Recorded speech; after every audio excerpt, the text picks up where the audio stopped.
All right, peace of Christ to all of you. Welcome everybody, and please invite your friends. And this is the second broadcast we do for today. Actually, the third.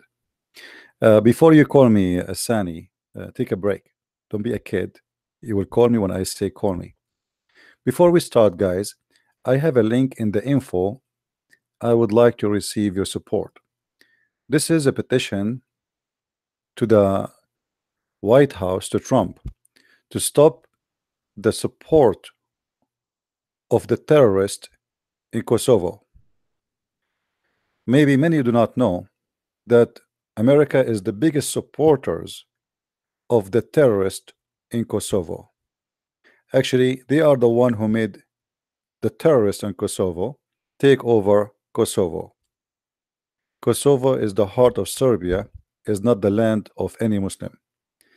The first king of Serbia was born in Kosovo. But as usual, the nest of the devil, the CIA, always support terrorists. Same as they supported Osama bin Laden, same as they supported in Kosovo, and same they supported ISIS in Syria and Al Qaeda. Nothing new, history repeat itself. For CIA, Islamic terrorism is a gift. Don't call me Abdul, don't call me. Hold your horses. You can call me only when I say call. Don't be rude. I know you are a Muslim. I know nobody taught you how to be, but I will teach you. Call me when I say feel free to call me. What a weird people. So if you don't mind, there's a link down in the info. Click in it and sign a petition. It costs you no money. This is not a donation. Nobody asking you for money. Just go there, put a name, last name, email, and send it to your friends. As simple as that. Now,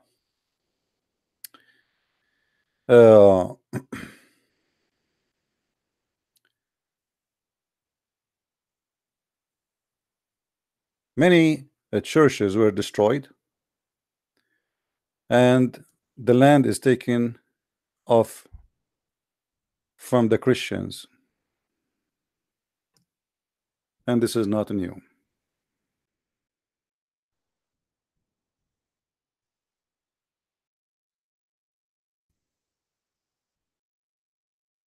Let's see here.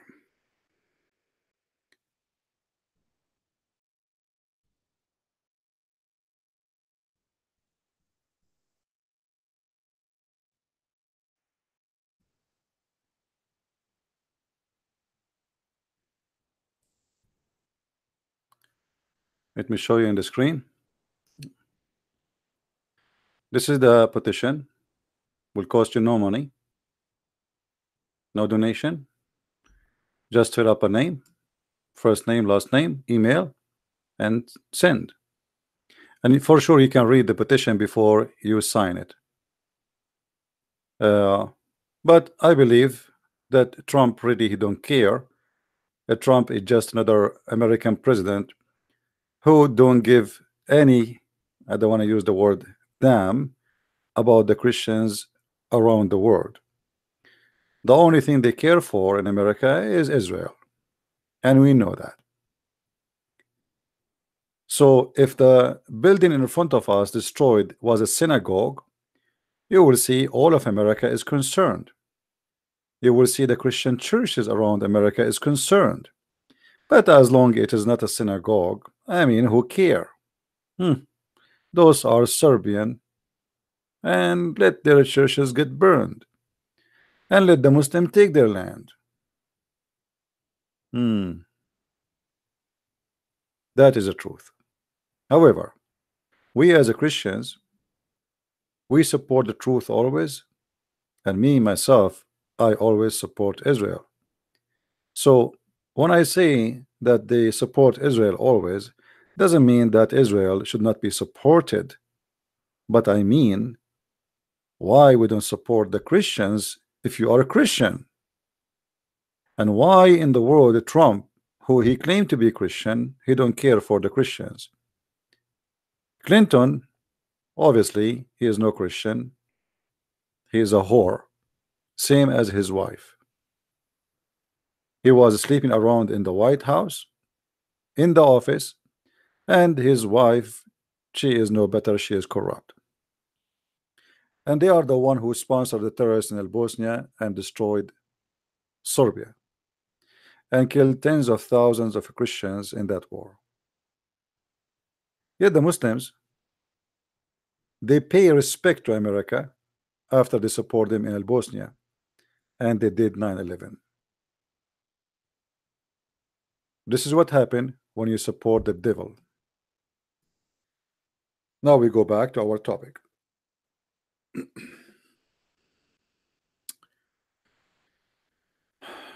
We are against war, but if war happened, what about those who support no one except justice? Don't support the Christians if you don't want to support them, but don't make terrorists victorious.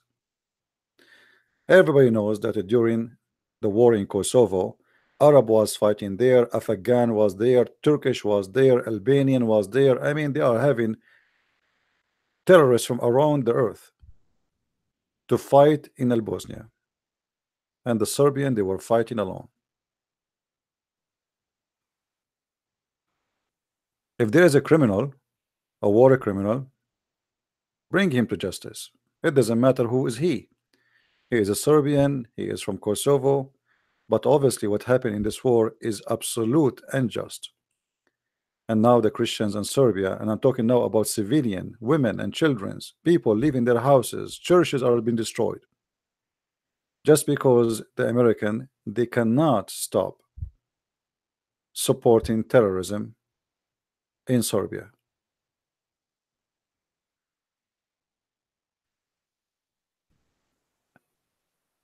As you see the title we have today, it's about a lady, her name Samantha G. Boyle, or Boyle, I think I'm saying the name correctly. This woman supposedly she converted to Islam because her elder sister, she married a Muslim long time ago and she converted to Islam, as I understood. And now she is thinking about leaving Islam and she's afraid that she might leave Islam soon. And I watched the video and I found it very funny. By the way, I'm not making fun of you, Samantha, but your video truly funny. It's not mature. Now you leave Islam, you don't leave Islam. This is the last of my worry. This is your decision. And if I am you, why I want to leave Islam? I mean, you go to heaven. Your husband, he will have hundreds of virgins to sleep with, which means you will be so comfortable. By the time your turn come, you will be sleeping for 10 years. According to Muhammad, a Muslim man, he will have a 70 years orgasm. So at least he have 72 wives. If you have sex with each one of them, and each one of them will take him 70 years orgasm. Let me get the calculator, please. Let us see. If we go in the calculator, if we say at least the lowest reward of a Muslim man is 72, then if everyone, just the orgasm alone, not the sex, because orgasm should be less than the time it's going to take for sex. 72 x 70. That's mean 5,040 years before you sleep with your husband next time. If we calculated only the time for orgasm. So why you want to leave Islam? I mean, it's a long vacation. Now look what she put in the beginning of the Quran of her video. She is afraid that if she leave Islam, many will leave Islam too, because she was able, or she was a reason for many people to convert to Islam. And she quote for us this verse. And if anyone earns sin, he earn it, or he earnest against his own soul. I mean, this is very silly of you to say, by the way, because if this is true, then Adam commits sin. Why we are his children out of heaven? If this is really what Quran is teaching, Adam is the one who commits sin. So why I am not in heaven? You are born as a child with no sin, so we should be born in heaven. If this is really the case, obviously it is not. Quran is a very silly, stupid book.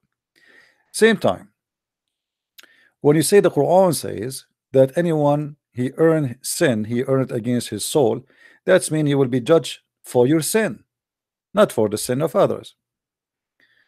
But the Quran and the Hadith teach always something different. As an example, if we go in the Quran, the Hadith as an example, Muhammad said, the Prophet said, and this is Sahih Hadith. So the Muslim they might say to you it's weak, da'if. You know, they play the game of vitamin A and B and D and missing. The Prophet said, where is it not for Bani Israel, meat would not decay, and were it not for Eve, no woman will betray her husband. What does that mean exactly? That's mean Muhammad he believed that the sin of you as a woman is something inherited from Eve. So how you quote for me that verse where it says everyone earned his own sin, when Muhammad he blamed your sin for Eve? And the funny, the Muslim they say Christians they believe in the original sin and they are silly. It's stupid, it's not logical. If this is not the original sin, so what original sin then? And why he's blaming Eve alone? The one who commits sin, it was not Eve alone, it was Adam and Eve. But because Muhammad always he have a very filthy image about women, to the point he believed that women are the devil. That's why I say to you, my friend, stay as a Muslim, don't leave Islam. You will not find a better religion than this, describing you as the devil. Why? Because Muhammad he got horny. Muhammad he was sitting with his friends, the companion were around, and he saw a woman. Muhammad is staring heavily at the bum of the women, at the legs of the women, at the breast of the women, and he got extremely horny. Jabir reported that Allah Messenger, Allah pray on him and salute him, not peace upon him, saw a woman. So he came to his wife Zainab as she was tanning leather and had sexual intercourse with her. He then went to his companions and told them. His companions they were waiting outside because this is how it happened. The women, he said, the women advance and retires in the shape of the devil. So when of you see a woman, he should come to his wife, for that will reveal what is feel in his heart. So look what Jesus said. If you see a woman, she is not yours, you don't look, you don't wish, you don't desire. It's better for you to block your eye out from losing the eye, better than losing all your body and go to hellfire. Muhammad he have no problem, to the point he was looking at the women, to the point he gets so horny. Because you see, if you look at the women, just a look, there's no way you will get horny for a second unless you are thinking and staring, looking at her physical body, desiring something you see in front of you. There's no way a woman she walk by, he just got horny, unless he is a donkey.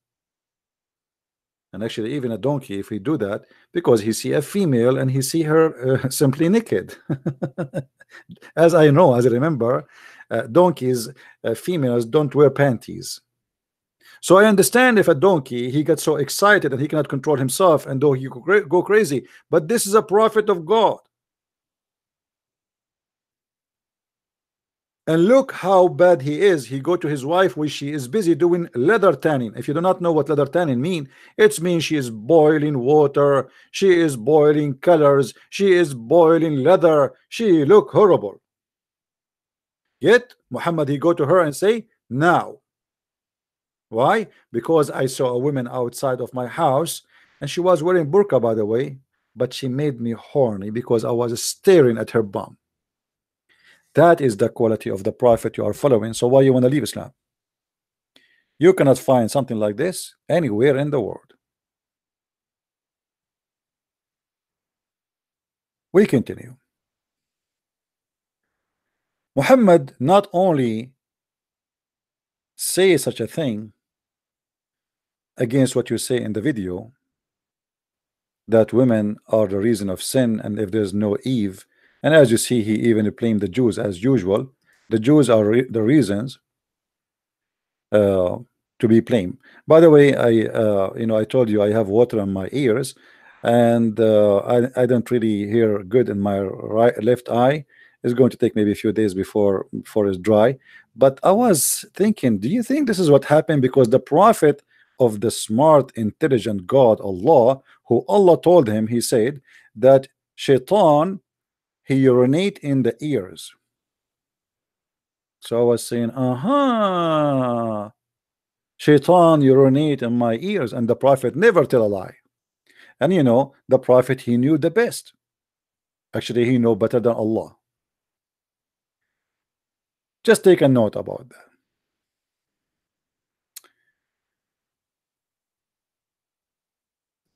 When you say in the beginning of your video that both Islam and Christianity teach tolerance, I was dying from laughing. Islam and Christianity teach tolerance? Are you sure? I mean, which galaxy you live in? Oh, they told you ISIS is not Islam. Oh, they told you that Al-Qaeda not Islam. Oh, they told you the one who drive the trucks in the Christmas market are not Islam, right? But Muhammad is not Islam too. Where is the tolerance of Muhammad? Don't call me, guys, unless I say it is time to call. Otherwise, I will block you. The problem is some people are not even listening.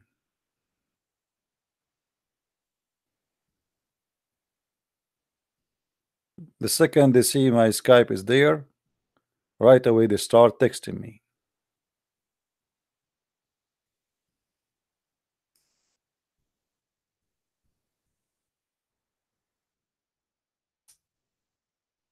And then they wonder why I did block them.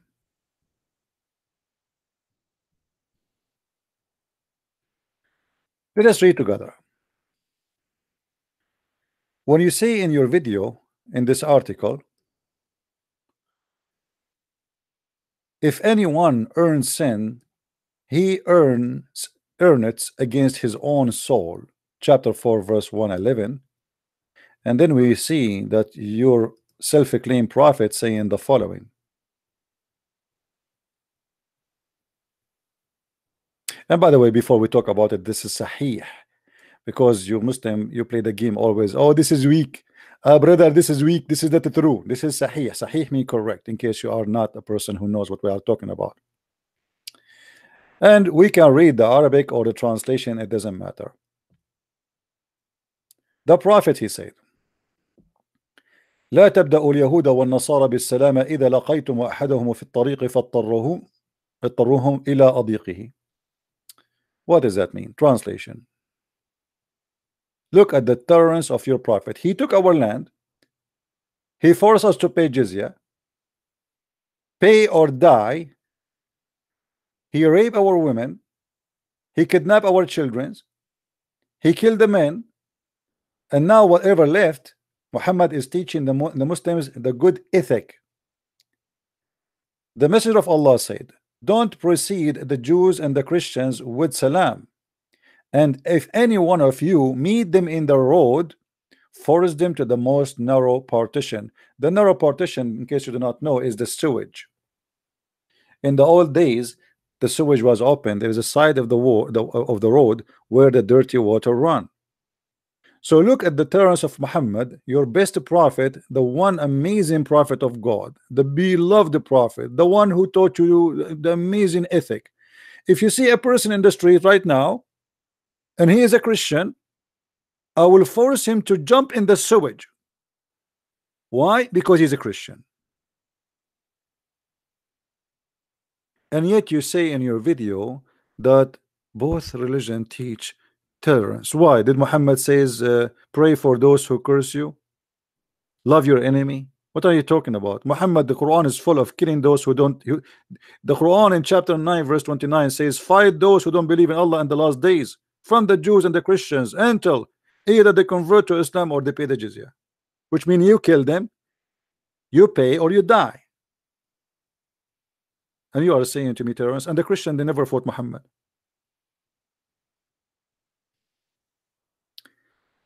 And if we go down here to show you the tolerance of Islam, you will see it says the meaning of this hadith according to the scholars. Regarding the meaning of this hadith, do not precede the Jews and the Christians. Some of the people of knowledge said, which mean the scholars, that it's only mean that it is dislike because it would be honoring them. If you say assalamu alaikum to a Christian, you are honoring the Christian. You cannot do that. Islam forbid a Muslim from honoring a Christian. You see how much tolerance that Islam is? And not only that, and the Muslims were ordered to humiliate them. For this reason, when one of them meet on the path, then the path is not yield for him, which means if a Muslim he meet a Christian, he will not let him go through in the road. He have to force him to go in the sewage, because if you do that, you will be honoring them. And you say in the beginning of your video, both Christianity and Islam teaching tolerance. I mean, who is the naive here, my friend? Who is the one who taught you the cult you believe in, and now you are thinking to leave Islam? Too late. I advise you to stay. You belong there. I believe strongly there's no way any human being will convert to Islam unless he have a mental issue. It doesn't matter who is he. It doesn't matter who is he, because after all the technology and the internet, and you can find tons of reference and etc., and you can read Islamic books which is saying that to you. It's in front of you. This is an Islamic book. This is not a Christian book.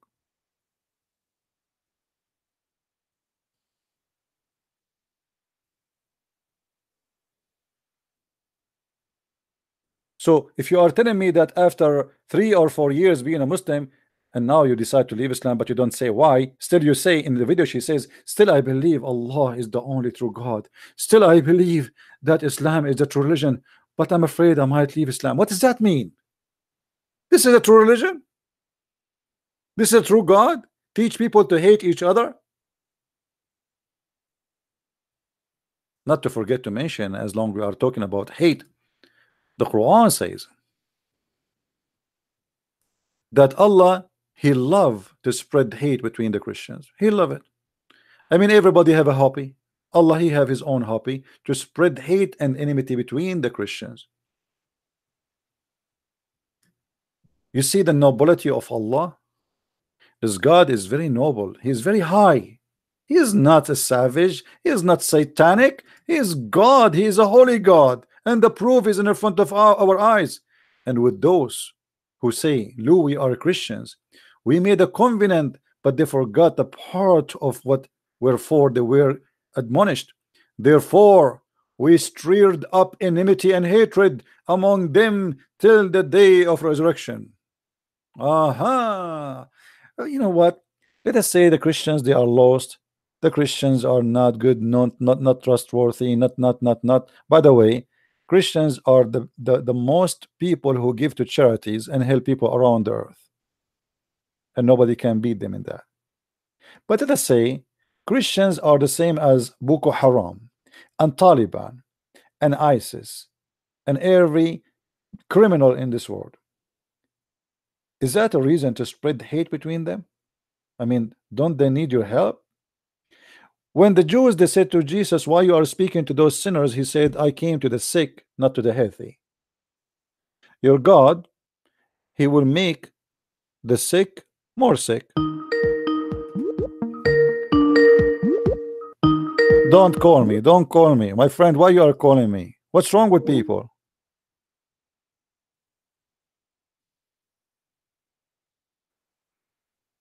Don't call me.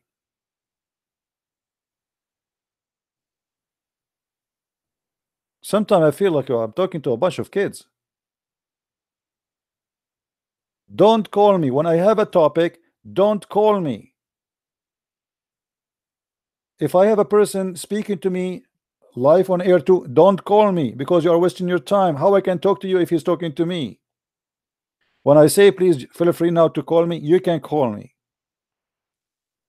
So as you see, this is the God of Islam, the one you are saying that he teach tolerance. And not only that, the God of Islam, and the funny you said you became a Muslim, but do you know, according to Islam, you cannot be friends to your family? In chapter 9, verse number 23, it says, take not your own family members as a friends,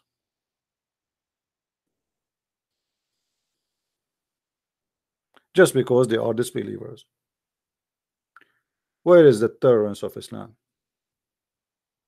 And not to forget to mention, Muhammad in chapter 9, verse number 29, says it clearly, kill the Christians if they refuse to accept Islam. قاتلوا قاتلوا الذين لا يؤمنون بالله ولا باليوم الآخر ولا يحرمون ما حرم الله ورسوله ولا يدينون دين الحق من الذين أوتوا الكتاب حتى يعطوا الجزية عن يد وهم صاغرون. Fight them, kill them, those who don't believe in Allah and the last days from the Christians and the Jews, until, and they forbid what Allah forbid, until they convert to Islam or they pay the jizya. What kind of a prophet this prophet is? And you know what? If you want to kill us because we don't believe in Islam, how he can accept to stay without believing in Islam if we pay him money? That's mean we can bribe him. Muhammad, all what he care for is money. You are a kafir, you are a najas, you are a Christian, you are an infidel, you will go to hell, we should be killing you. And if you pay us, it's okay. Stay as a Christian. But if you don't pay us, we will kill you. How in the world this man is a prophet of God? So I find it very funny when you speak about such a thing. However, still I advise you to stay as a Muslim. I think you fit there. Your prophet actually described Muslim women as they are stupid.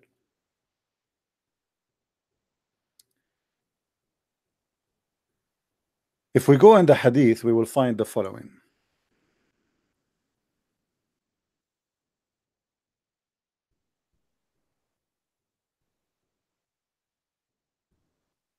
And by the way, all the hadith we are mentioning is sahih. They are not fake. So a Muslim cannot say to you it's not true. Muhammad, he told the people, he told the women that the majority of you women are going to go to hell. Why? Actually, in different hadith, Muhammad, he said that the women are going to be the fuel of hellfire. The fuel? Yes, the fuel of the hellfire.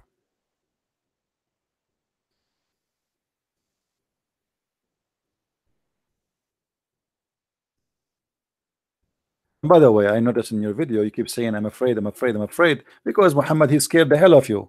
He terrified you, and you became captured by slavery of terrorism. So Muhammad, he came to the women and he said to them, women, give alms, give me your money. Give me your money if you want not to go to hell. Read carefully with me.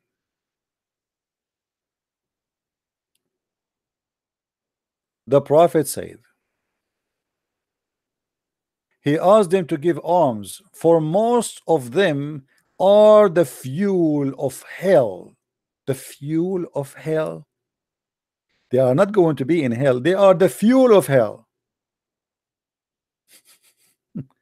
Allah, he cannot light his fire by gas. He will light his fire by women. You are the circle of fire. A woman having dark spot on the cheek stood up and said, why is it so, messenger of Allah? Muhammad, he said, for you grumble often and show ingratitude to your spouse. And then they began to give alms out of their jewelries and their earring. and put it in the clothes of Bilal, the slave, the poor black slave Bilal, the money bag, the servant, the cook, the one who cleaned the diaper of Muhammad, the one who collect the scam. So Muhammad here, he scared the hell of those women, and he convinced them that if you give me your earring, you will not go to hell. Otherwise, you are going to go to hell, I'm telling you. And you will notice here, Muhammad, he focused on the women, they are the devil, as we showed you. Eve, if no Eve, there's no women, betray her husband. So you inherit your sin and your evil from Eve. All of you are evil according to Islam. Muhammad, he insists that every woman is Satan. When Muhammad, he saw a woman walking in the street, he got horny, and then he said, the woman, she come in the image of a devil, and she retire in the image of the devil. But yet Muhammad, he have 13 of them. But Muhammad is more than just an idiot. Muhammad, he give reasoning. Muhammad, he claim that women, they have deficiency in their intelligence, and that why they will go to hell. And here we find that Muhammad is being really stupid, because if women, she have intelligence deficiency as he claim, which is not true. Yes, some women, they might be stupid, but there's many men, they are stupid too. What does have to do with the gender? But according to Muhammad, every woman, she is a fool. And this is why we see here Muhammad, he is debating with the Muslim women, scaring the hell of them to take their earring, and look what happened. Muhammad, he said,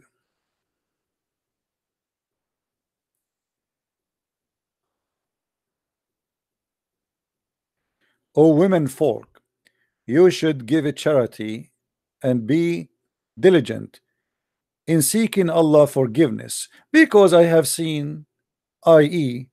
the night when he went to the heaven, which nobody witnessed as usual, that the majority of you are the dwellers of hellfire. A woman among them, she said, why is that majority of the dweller of hellfire is women? He said, you curse frequently and you are ungrateful to your husband. But Muhammad, he cursed frequently too. Even Muhammad in the hadith, he says, anyone I curse him, or even I slander him without just, which means he's abusing.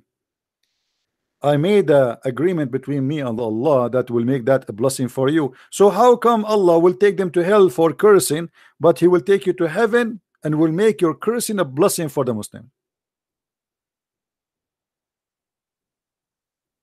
What a scam.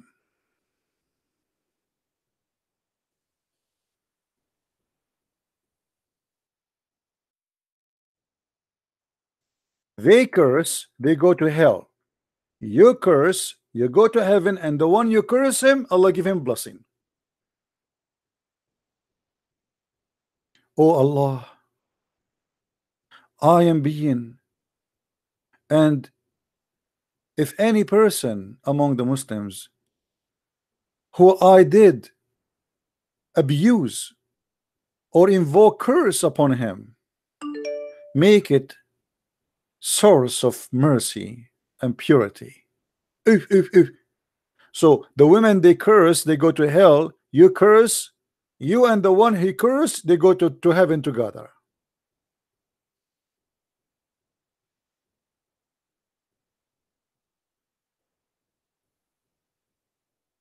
Aisha, she noticed Muhammad is cursing people, is even he's harming them. So Muhammad, she said to him, what's up with this? He said, Allah Messenger, good would reach everyone, but would not reach these two. He said, why so? I said, you have invoked curse and heard malediction upon both of them. He said, don't you know that I have made condition with my Lord? Condition? A man, he made condition in his God. Hey Allah, I will have a condition with you. If I curse somebody, you make it a blessing for me and him, okay? Since when a man, he can do that to his God? Since when we can make God Come to our terms and conditions. Since when, if I curse, I will make you go to heaven, I go to heaven too. But if you curse, you go to hell.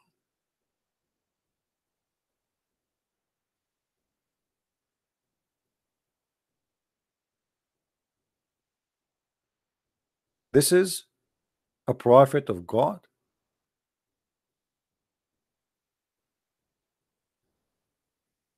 He, Allah, sent me as mercy for all the world. Yeah, this is why you slaughter, you kill, you rape. Because you are a merciful person, your mercy allow you to have sex with a child. A man who have mercy, he will not even think to have a child in his bed. So I am one of the children of Adam. I became angry. So why, if you became angry, you will not go to hell? But if the women curse because they are angry, they will go to hell. Because they are women and I am the prophet. And you will see here, he says, if anyone I abuse or curse.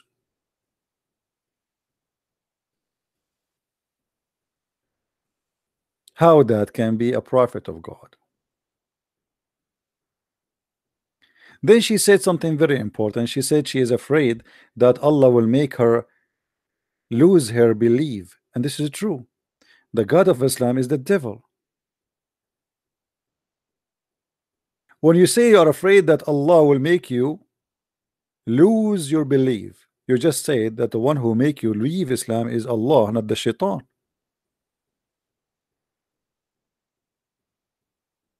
If we go in the Quran, we will find the following.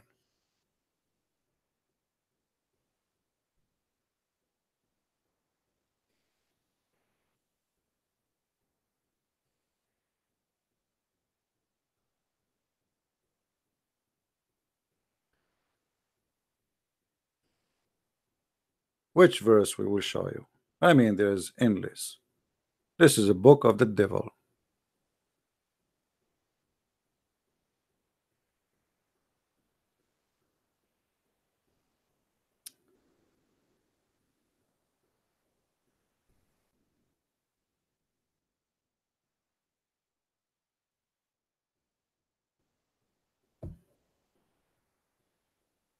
We read in the Quran and we find, you see, this is why I have one of my books is called The Deception for Allah. As an example, chapter 4, verse number 143. It says that the one who Allah deceive, nobody can guide. The Muslim, they translate, make it, trying to make it look nicer. They say that the one who causes him to go astray. Why Allah want to cause someone to go astray? You know, if we take the translation to be accurate, which is not, because here in Arabic it says yudlil, and yudlil in Arabic mean to deceive. I can right now, I can open the dictionary in front of your eyes and show you what the word yudlil mean. I can copy the word as it is in the front of us and go to the dictionary, copy, and then we go to the dictionary and check it out, and you will see what the dictionary says about this word. Let me post it here in front of you as we copy it from the Quran. Do you see it? Deceive, lead astray, misdirect, misguided, mislead, pervert, cheat, deceive. Why Allah would deceive people? If this is what Allah do, what shaitan does for living then? So you said something very truthful, that you're afraid that Allah might deceive you and make you leave Islam. You know, your God, he see you as a stupid, foolish creature. I don't know, what do you see about yourself? I'm not insulting you. This is what your God, he says about you. Let me show you something. If you remember when we saw the hadith where Muhammad, he said that most of the women, they are going to go to hellfire. Why women they will go to hellfire? Muhammad he gave a very clear reasoning. They are suffering from lack of intellect,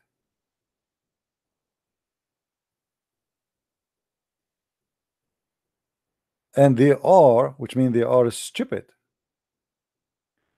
and they are suffering from other problem. They have menstruation.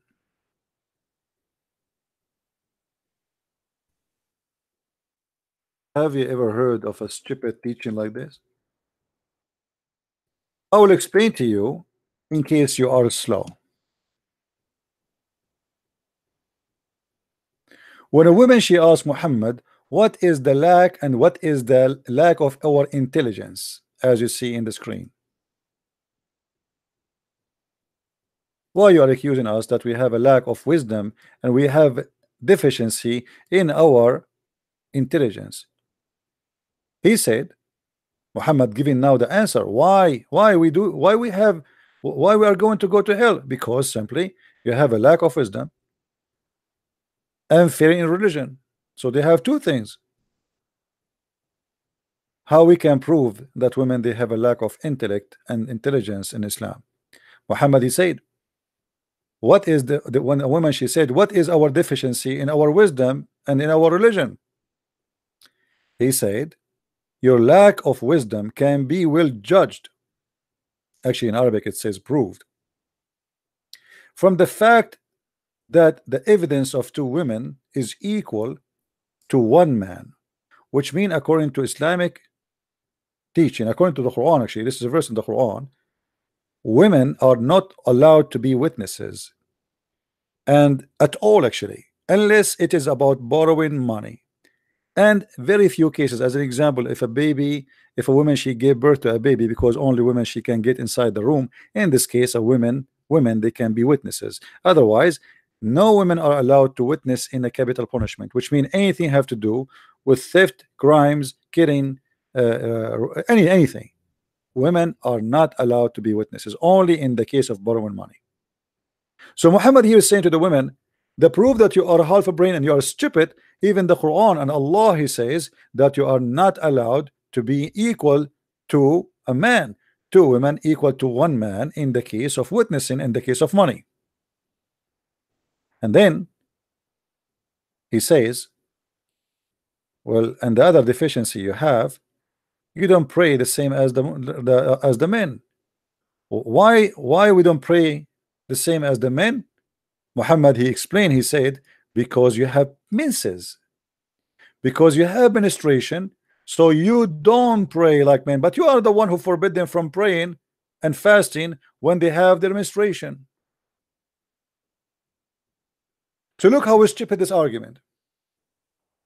If the women they have a defect in their intellect and they have menstruation and this is the reason to go to hell, that's mean Allah is a stupid God.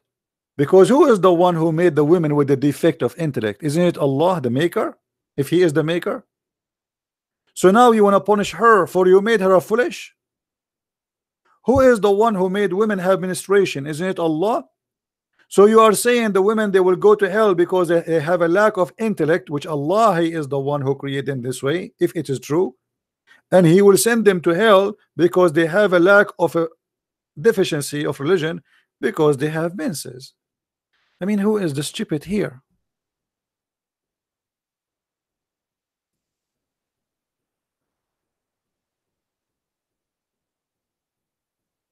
Do you see how stupid this cult is? Now, the guy from Nigeria, feel free to call me, please. The guy, what his name? Abdul Anis, Anis, what his name? Asani. Call me Asani, and promise me you will not make me shout. I am speaking all day. I don't even feel good. All right, don't make me shout. Speak with respect. Give me time to talk. I will give you time to talk. Call me.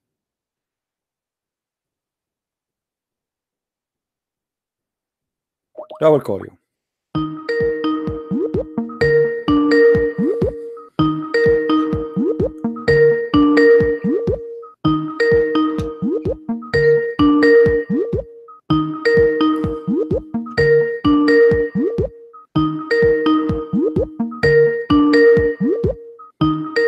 What happened to this guy?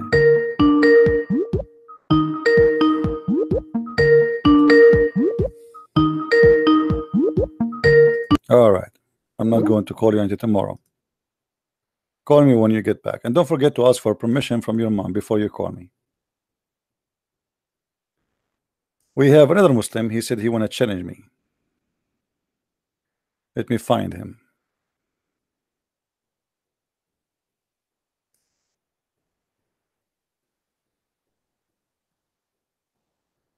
Here we go.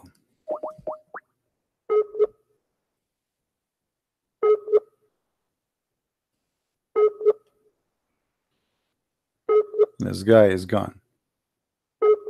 This guy, he sent me texts in the text. He's saying, I challenge you, etc. Blah blah blah. I will prove to you you know nothing. And then he sent me, it sound like you know a lot about the hadith.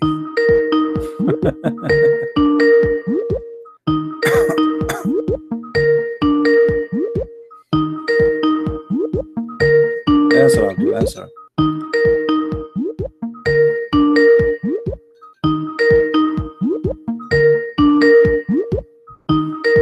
What is that? Why those Muslims, they say they want to challenge me and they want to debate me, but when we call them, they are not here?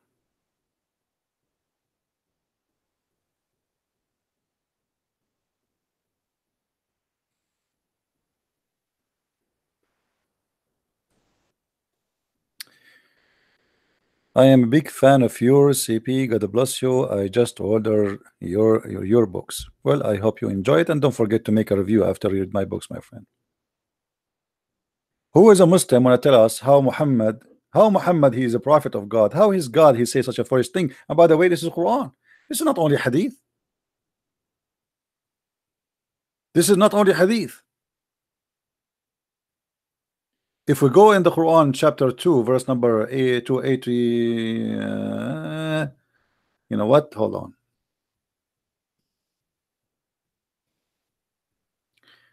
282.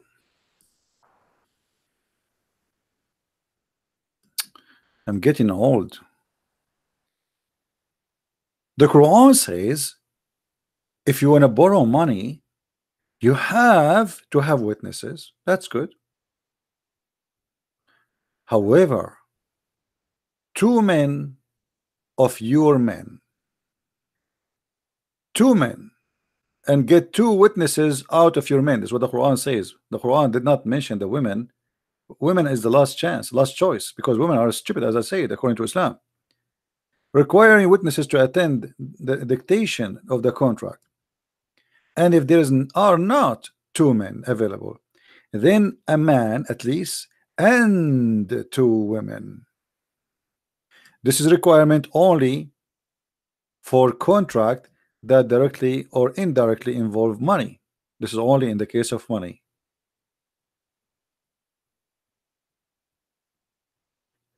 And then it says, require that two women take a place of one man as witnesses because women's shortcomings, as a prophet described. Muslim recorded the hadith, which it says, "O women, give away charity and ask for forgiveness, for I saw that you comprise the majority of the hellfire." And why? Because you curse a lot and you don't appreciate your spouse and you have your menses, as we explained to you. And then here it says in Arabic, ناقصات عقل ودين, and this is what the Muslim don't translate to you correctly in English. ناقصات عقل mean a brain. ناقصات, they don't have a complete brain. They have half a brain. This is why two women equal to one man. They are half a brain and they are half in the religion.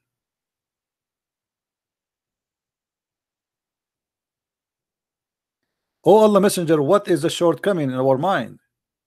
He said, as for the shortcoming of your mind, and this is the testimony of two women equal to testimony of one man, and this is for the shortcoming in the mind, as for the shortcoming in the religion. And by the way, this is translation, not accurate. It says the deficiency, or let us say stupidity. Women remains for night at the time she does not pray breaks the fast of Ramadan. What does that mean? Because they have their menses. And the Quran claim that two women is a necessity only if they are approved, which means not only two women, they have to be approved. There's other conditions. And the Quran explain why two women are equal to one man. So if one of them errs, the other one will remind her.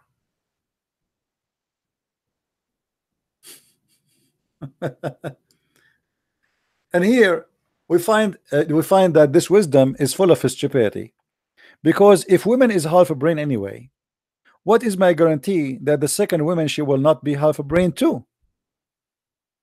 How a half a brain can correct a half a brain? Are we following, guys? People, do you understand what I'm saying? If you just said to us that women are stupid, so what the point of saying to me two stupid is allowed only, not one stupid?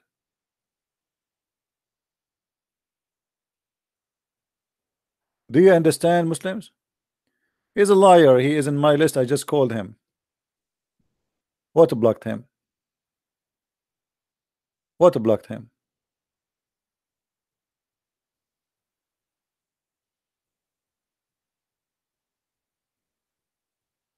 How he is in this conversation if he's blocked? Asani Shola, and he have his friend with him. Adagwana and Jamalu Alaba. I mean, look like we have a company here.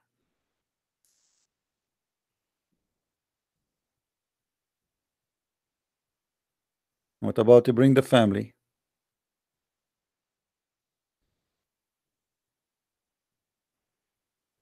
I will call him again.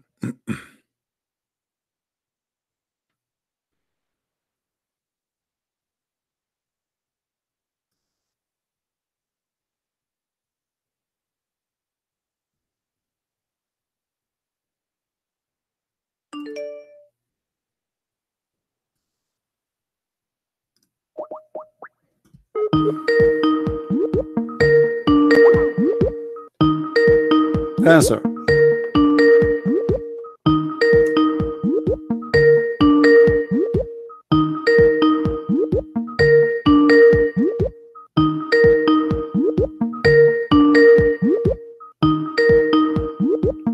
Answer me, Abdul.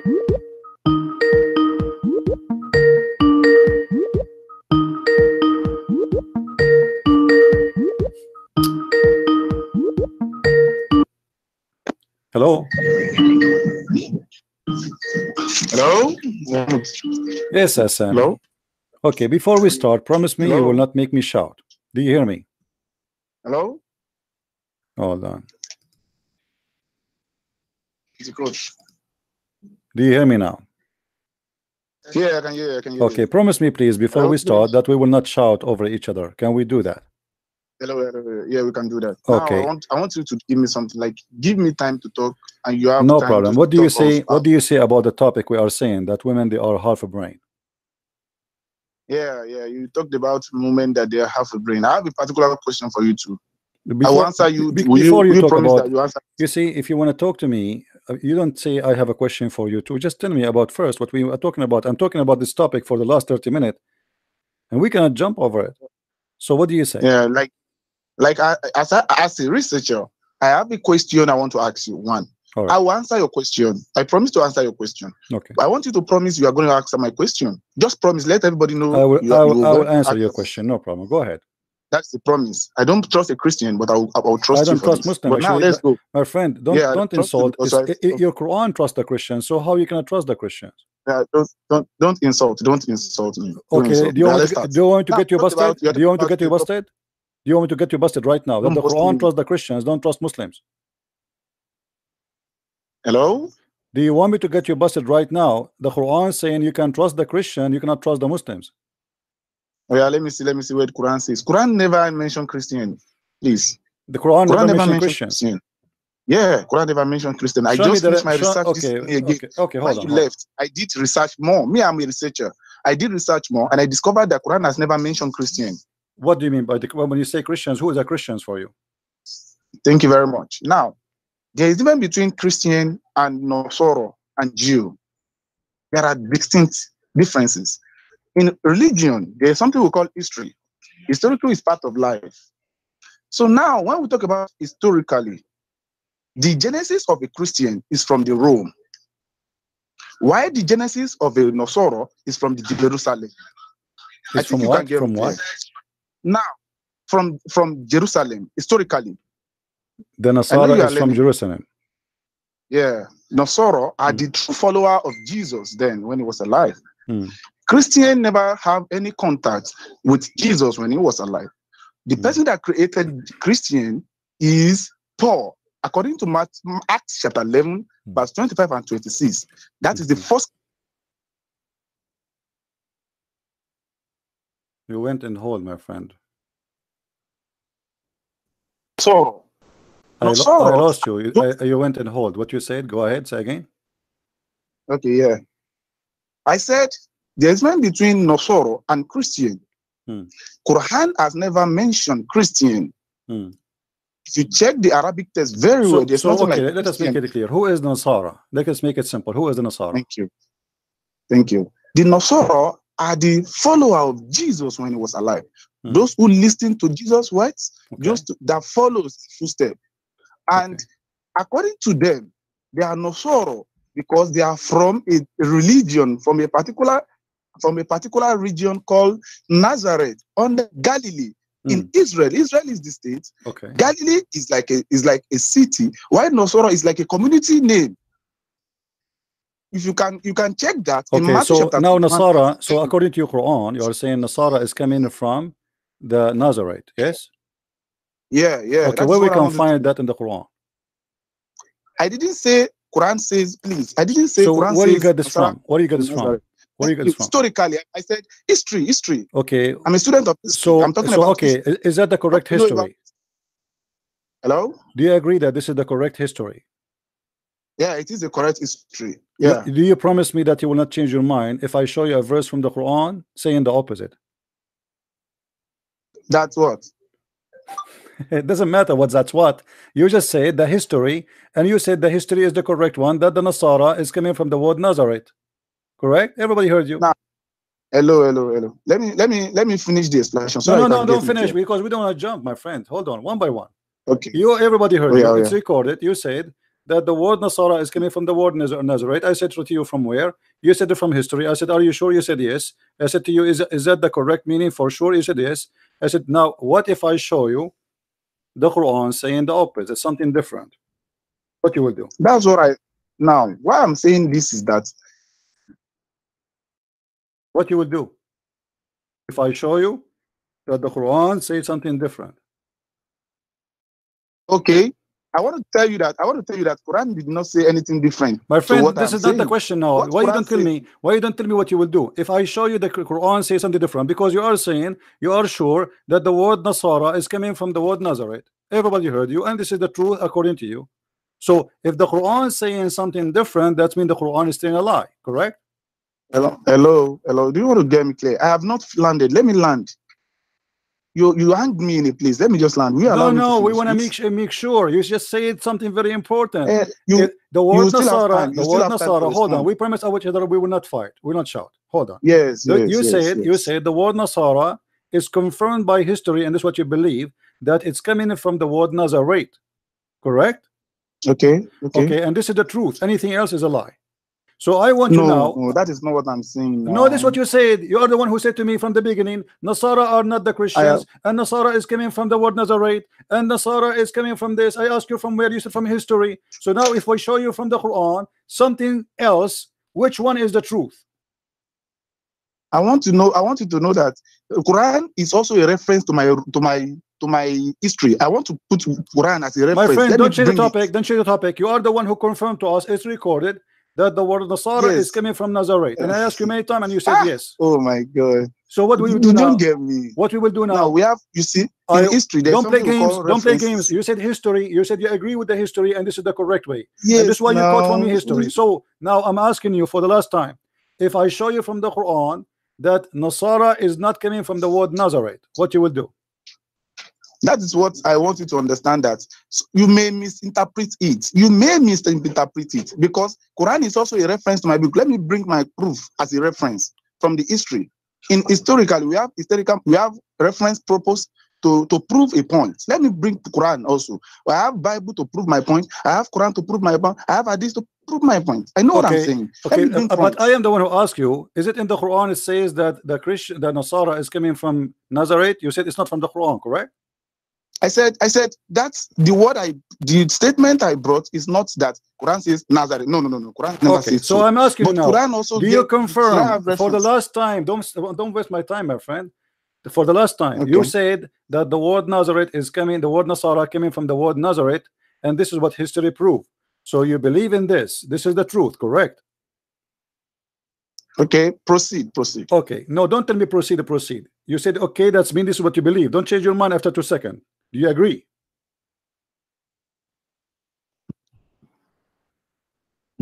Hello?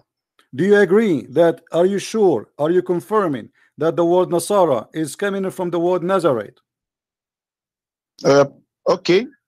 So you agree? Say I agree. Say I agree. Yes. All right. Yes. We go to the Quran, guys. Remember, he said that. So if he says something else in 2 seconds from now, that means this guy is not honest and he don't deserve even to speak to me for a second. If we go in the Quran, okay. If we go in the Quran, you prove your just point. wait. Okay. Everybody will be laughing. Let us see. The Quran said that Isa said,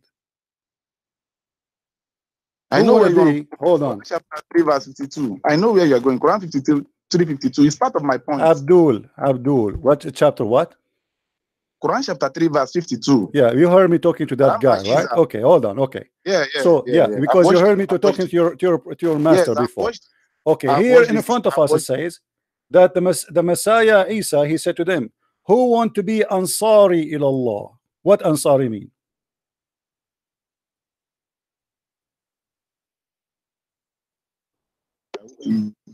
What Ansari mean?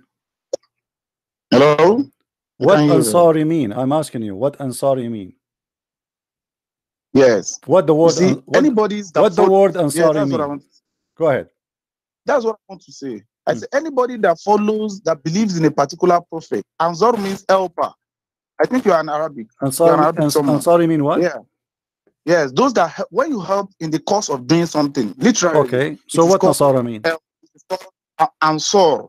What Nasara mean then? Thank you very much. If Ansar mean helper, what Nasara mean? Yeah.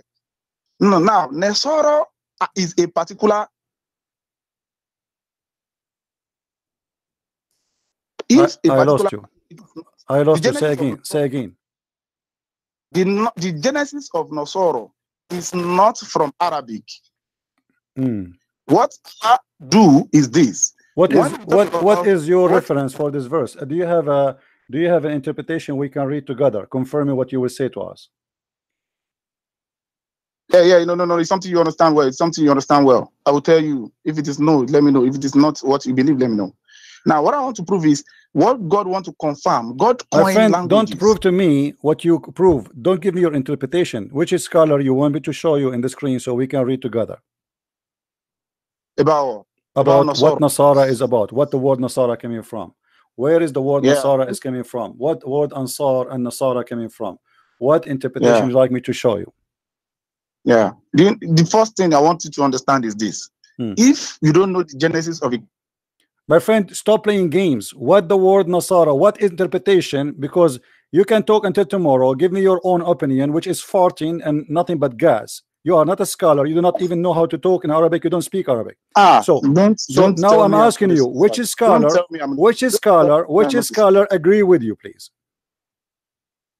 Why I want you to understand one thing is this. My friend, don't tell me I want to understand. Which scholar in Islam and agree with you?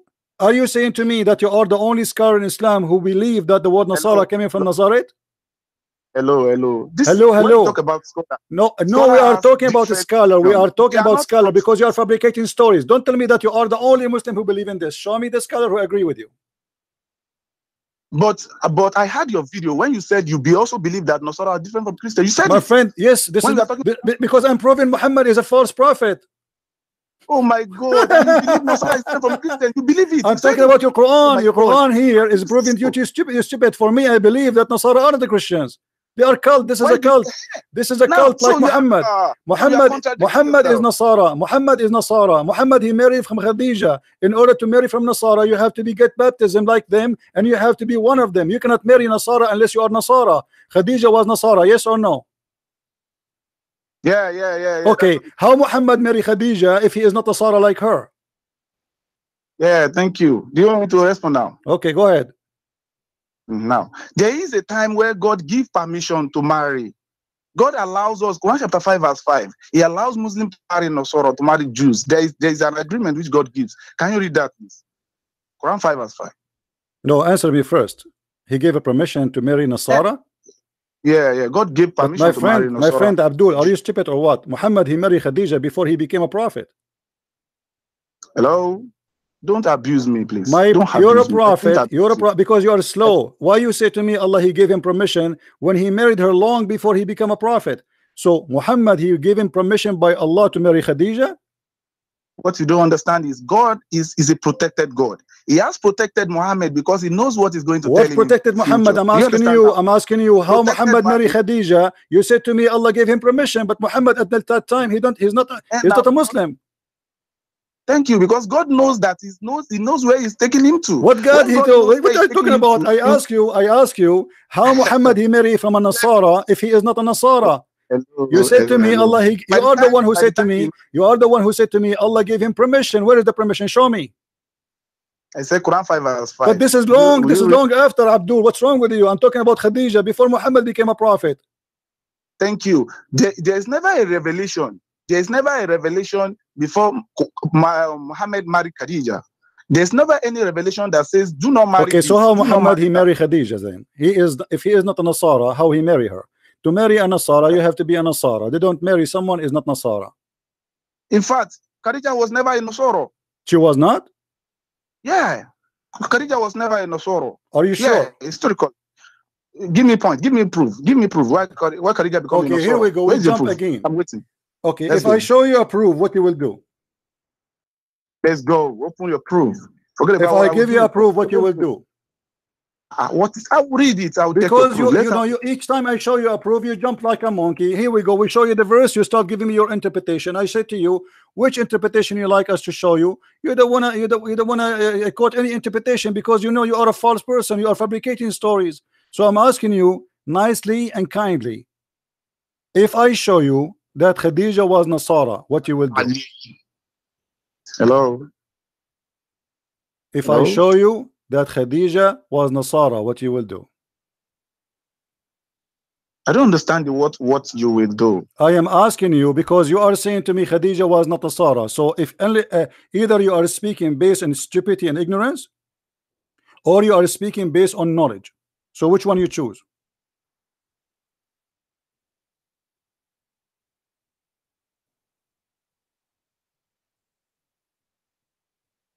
Hello? Hello?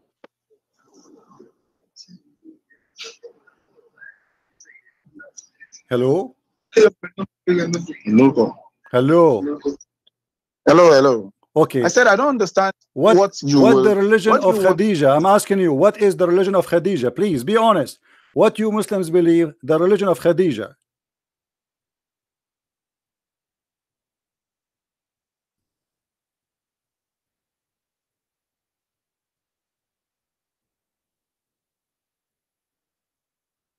Are you there?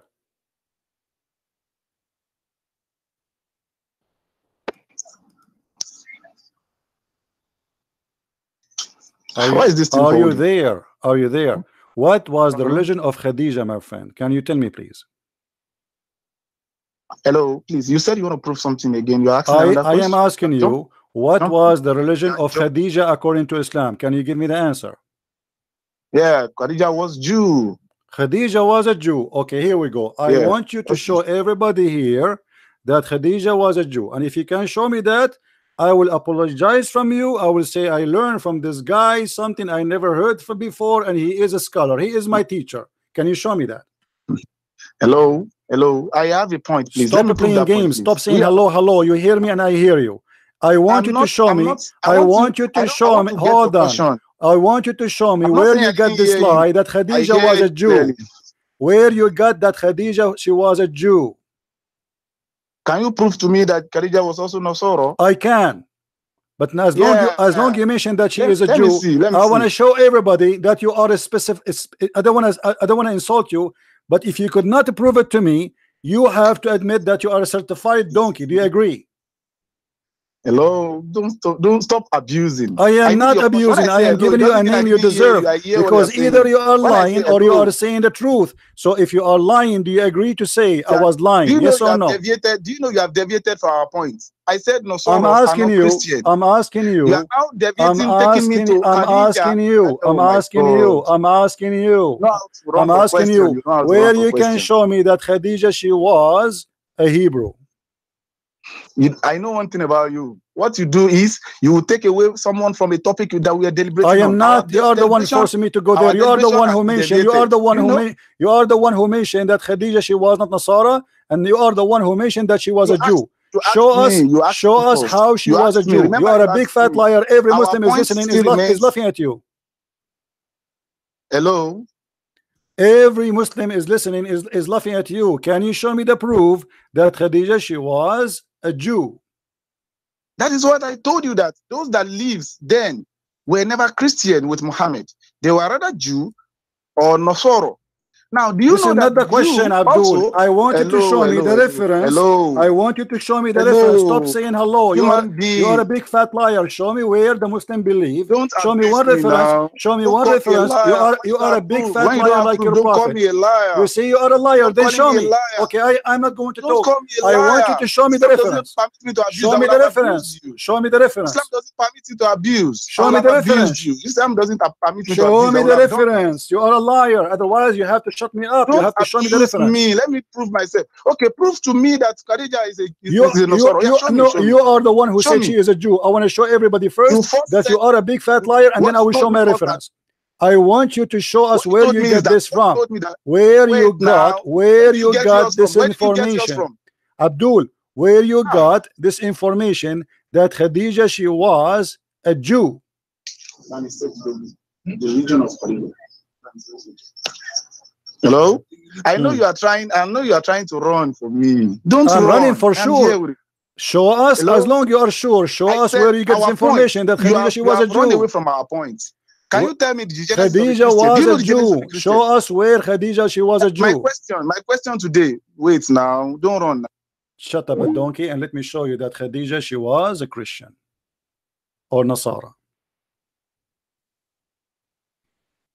You are a big fat liar and everybody will listen to this video will laugh at you. Don't call me again. No, don't call me again. Don't call me again, you stupid idiot. Any Muslim is listening, he will be laughing at you.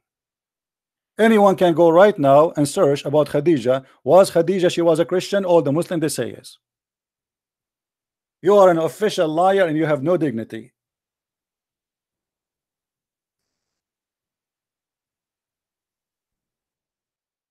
And let us show you how Khadija she was a Nasara.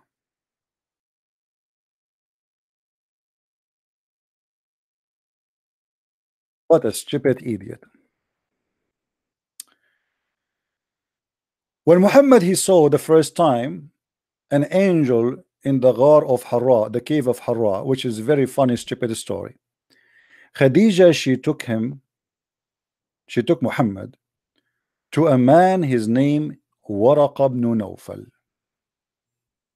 and this is her uncle, and all their family are Nasara. And actually, according to Muslims, he is the one who married her to Muhammad. Read carefully with me.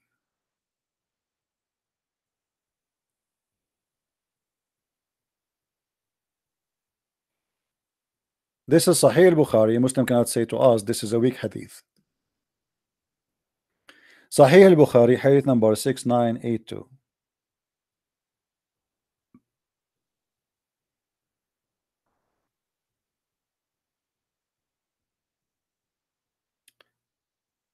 Khadija, she came to Waraqa and she said to him,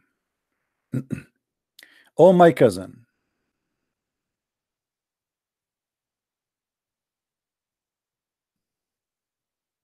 And Waraqa, he was a person who converted to Nasara, and he was translating the gospel into Arabic, and that is the Quran.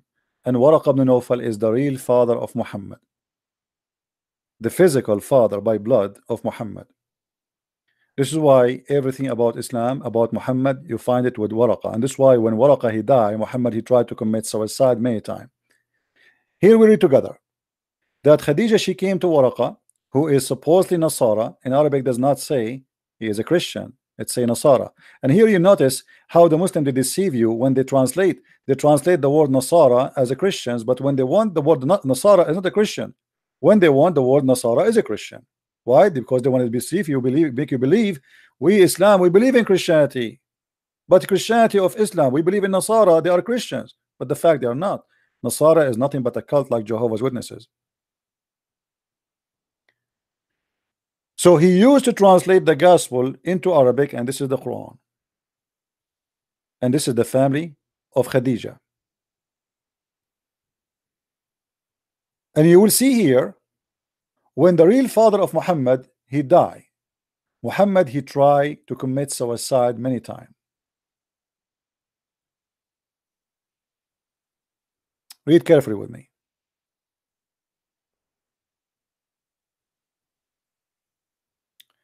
Waraqa died, and the divine inspiration was also paused. Waraqa, he died, there is no more Quran coming. Why? Because Muhammad now do not know what to do. Waraqa, his father, the one giving him the Quran, is not there, he's dead. But hold on, Waraqa, he have a book he was translating. He making a summary, it's called Quran. And this is what the Quran is about. So when Muhammad, he heard that his father died, Muhammad, he never received Quran after that. And then Muhammad, he decided to commit suicide. So the Prophet becomes sad. And as we heard, he intended several times to throw himself from the top of high mountains. And every time he went to the top of the mountain in order to throw himself down, Gabriel or Jibril would appear before him and say, "Oh Muhammad, you are indeed Allah messenger."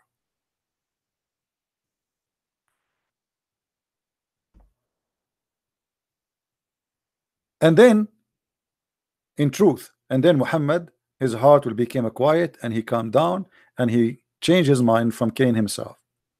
But then the inspiration of Allah stopped again, and Muhammad, he decided to throw himself again and again and again and again and again, and each time he tried to suicide himself, Jibril, he come to him and he said to him the same as before.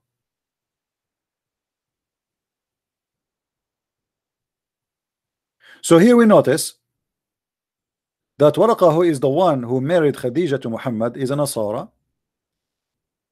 Muhammad, he tried to commit suicide because one of the Nasara, he died. The one who announced Muhammad to be a prophet of God is a Nasara, and he is one of those who believe that the Messiah is the Son of God. How somebody believe that the Messiah is Son of God? He is the one who announced Muhammad to be a prophet of God. Because in the beginning, the plan was to make Muhammad a Nasara, or a prophet for the Nasara, not a new religion. He just will be a Nasara. But then when the Nasara rejected Muhammad, Waraqa, he died, and Muhammad was not convincing to anyone. Obviously, he is nothing but a scam. Muhammad, he took different approach. He started to say he is a Jew. And we just heard this guy saying that Khadija, she was a Jew. But if I give him 1,000 years from now to give us reference to say where Khadija, she was a Jew, he will not find us a reference.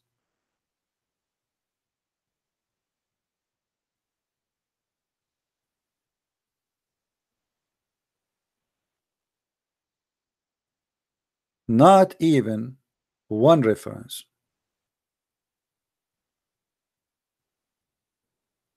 They lie, they fabricate.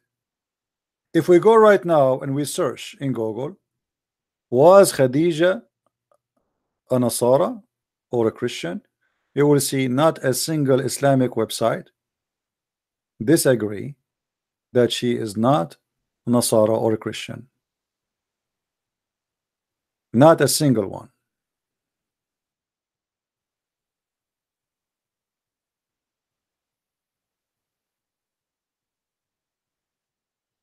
For me, the Nasara are nothing but a cult. But you notice here, this guy, he mentioned something very important, that the Nasara are not the Christians. But the whole Quran never mentioned anything except the Nasara. But the Nasara in the Quran is the same one who believe that Jesus is the Son of God.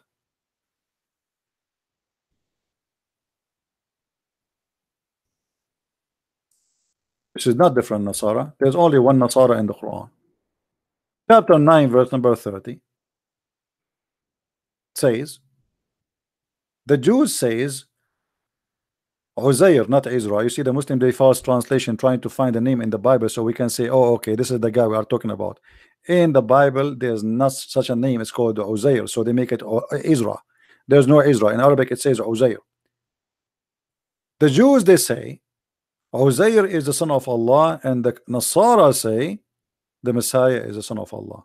So what the Nasara are people who believe that the Messiah is the son of Allah. There's no two Nasara, there's no three Nasara in the Quran.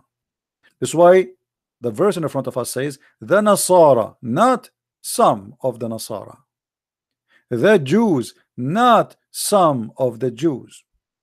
So the Jews, they say that Uzair is the son of Allah, and the Nasara say that the Messiah is the son of Allah. Not some of the Nasara, not some of the Jews. Muhammad, he did not speak about two kind of Nasara. There's only word used for that. Because if Nasara are not a true Christian, then he should name the other Christian. If Nasara are the true Christian and there's other cult, then he should name the other cult. But he used only one name for the one who followed Jesus, and he called them Ansari. When we asked this Abdul, what is the interpretation when Jesus said, who is my Ansar? He said, do you know what Ansar mean? You know, you watch my video. I am the one who taught you, idiot. I was schooling your teacher.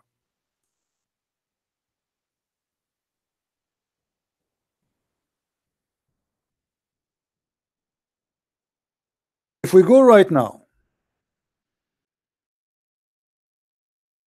and we search Islamic website, see what the word Nasara mean, you will be surprised that all of them, they will get those stupid idiot busted.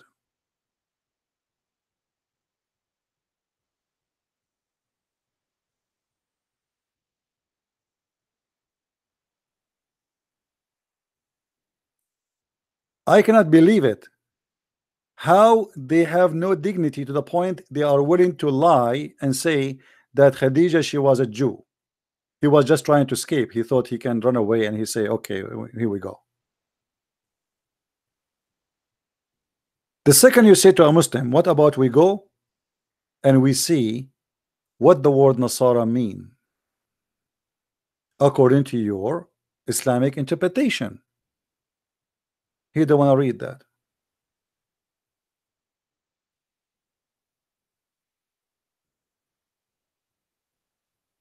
Suddenly Nasara is a word coming from the word Nazareth. And by the way, I'm not saying he's wrong. I'm saying that this is what Nasara is coming from. Nazareth is not the word Nasara, which means Nazareth the city.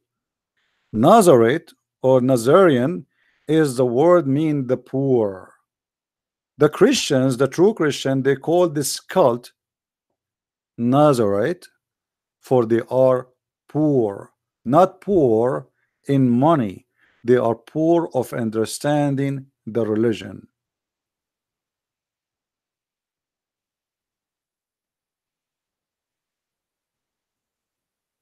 The poor, not from the word Nasira. The true Christians, they will be called the follower of the Nazareth,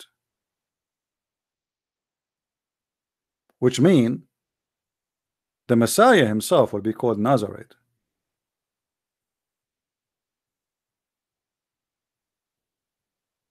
For supposedly he is from there.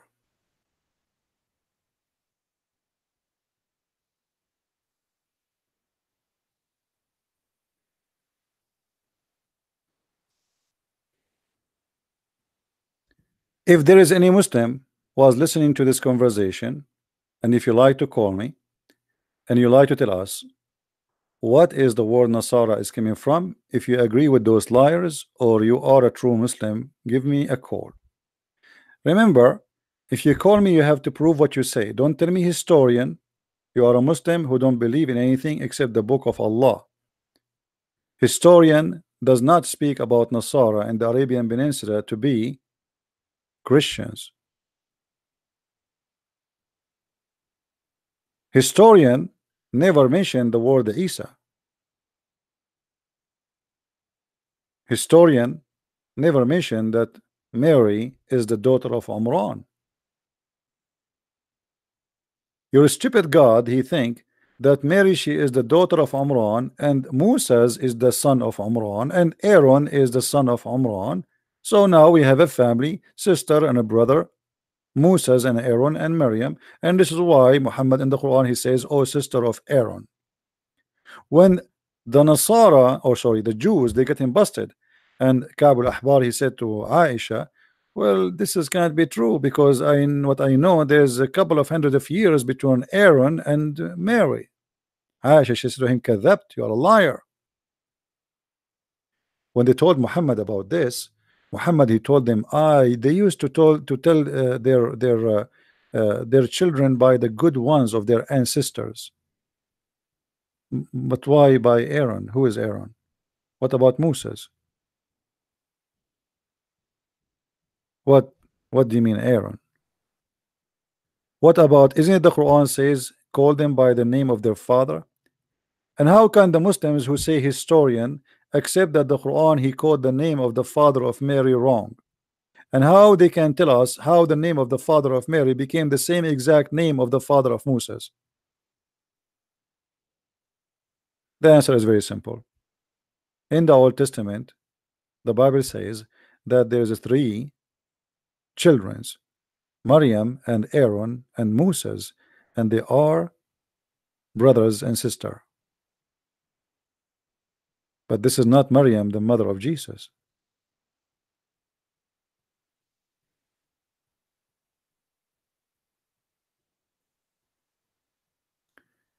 Now, just to show you that this donkey is certified donkey, I will shut him up from his prophet teaching.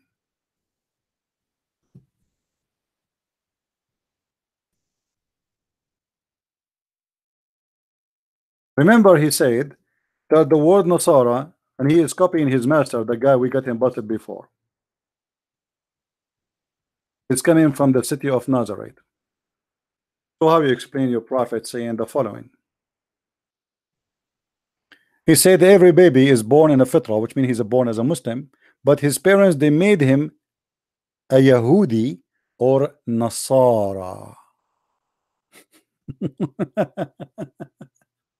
So every baby, it doesn't matter which baby.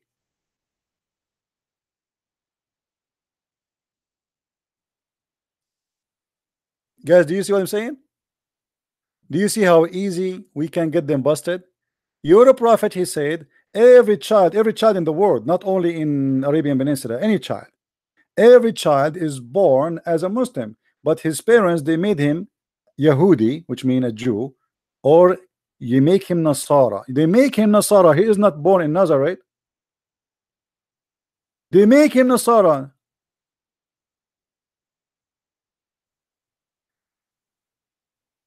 So that's mean where you are born have nothing to do. Where are you coming from? This is a name about a belief, or make him a mushrik.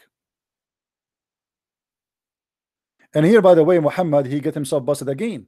When Muhammad, he said that everyone is born as by fatra, as a Muslim, and then his parents, they make him a Jew. Jew, there's nothing it's called a Jew, by the way. In Arabic it says Yahud. Yahudi is not a Jew. This is coming from the word Yahuda, the Judah. Do you know what the Judah mean? But your prophet, the idiot, he do not know what he's talking about. The Judah, they made him Judah, or they made him Nasara, or they made him polytheist. Guys, do you see the word? Or a polytheist. When Muhammad, he said that, he was believing that the Judah and the Nasara are not polytheist. Do you see it? Because if the Jews and the Nasara are polytheist, they don't say or. Are we listening?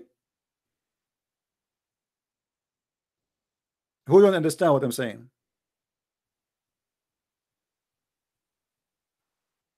No, we are not blocking Muslims. You are a liar. You can call me. He said to me that Khadija, she was a Jew. I asked him to show me the reference. He refused. To get lost. And I challenge any Muslim to say to me he agree that Khadija, she was a Jew. Who is a Muslim agree that Khadija was a Jew? Either you have to say that he is a liar, or you have to say he is saying the truth. Who is a Muslim have the courage to call me, and we will record his voice, is going to be published in YouTube, and he will say he agree with this Nigerian guy. He said Khadija, she was a Jew. Any Muslim?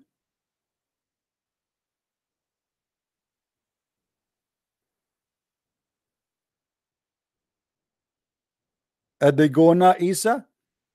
Unblock me first. Okay, let's see your name. Gona Isa.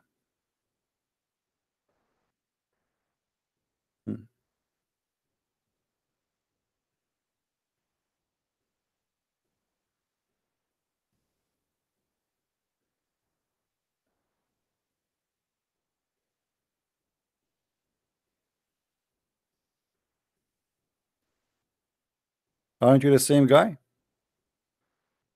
with different name? You are not blocked. Oh, hold on, you are blocked. Okay, call me at the Gona Isa so we can laugh together. And remember, if you want to say something, you have to show me the reference. Call me at the Gona.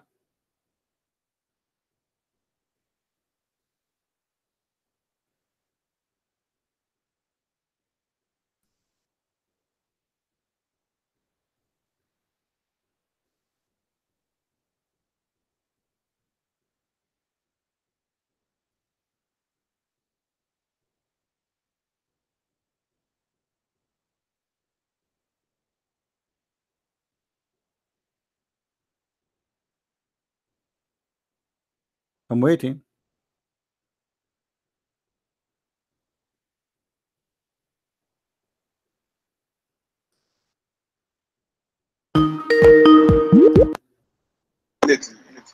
Go ahead, my friend. Hello. Do you agree that Khadija, she was a Jew? Yeah. Okay, can you show me the reference? Yeah. Let's go online. We are online. Can you show me the reference? Yeah, let's go. Go on Google. www. dot. I'm giving you a reference now. Oh, give me the link. Give me the link. Link. How could I get that? I don't know how to do that. Pause the link. Pause the link. Give me the reference. Okay, give me the reference. What www? Give me the reference. What is the name of the book? What is the name of the book? What is the scholar who is the one who's talking? Go ahead. I even want to show you from your Christian people now, from your Christian people. My friend, And don't show me Hello. where you got Can I that give- Khadija. No, you see, you are a Muslim, you are a liar, you are a liar. There's no Christian, Hello. there's nothing is called a Christian they knew about Khadija that she is a Jew. This is a lie. Now show me the reference. Show me the reference for you as a Muslim when you say to me. So are you saying to me you are learning about Khadija from the Christians? Let's read now. Are you there? Are you saying to me you are learning from the Christians that Khadija she was a Jew? Let me just send the link to you, please. I'm asking you, are you saying to me you learn about your prophet and his wife from the Christians? Stop arguing, please. So you are a liar again. So you have no reference. Do you have a reference? Don't call me a liar. Don't call me a liar. Because you are a liar. Show me the reference. Give me the name of the book. Give me the name of the scholar, and we are laughing. Give me the name of the book, which page, and what the scholar. Why are you arguing? Can you please show me? I don't want to scream again. Can you show me the reference? Take it easily. Take it easily. Okay, read the reference for us. Read the reference for us, please. Yeah, I'm giving you the link. www. Give me the reference. Show me. No, read the reference for me. The reference. I'm bringing from Wikipedia. Read it. Wikipedia. I can make a Wikipedia. Are you a donkey? I can go right now and make a page in Wikipedia and say whatever I want. It's a Wikipedia. Give me the reference, please. Now, yeah. Let's go. It is Khadija bin Kawalid. Are you there? I am here. Yeah, let's go. I said history the other time. You arguing. Read for me. Yeah. I want to read the text. Let me show you. Let me try and bring it to you. Give me the reference, Abdul. Don't stop being stupid. Don't waste my time. Give me the name of the book and who is the author.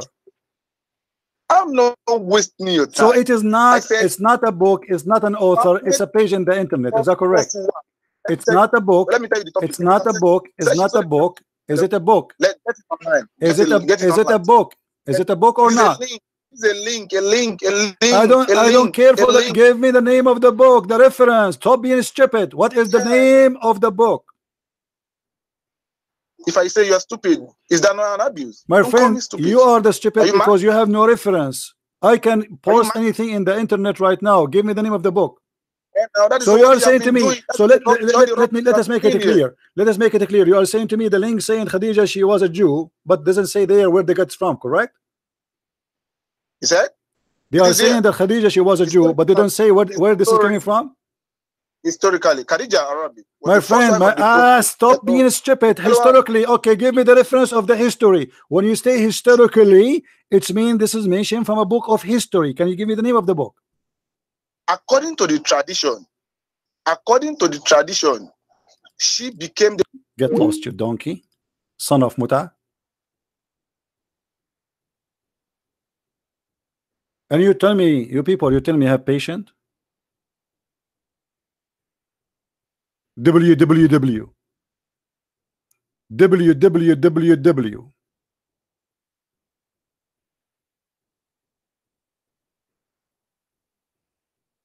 www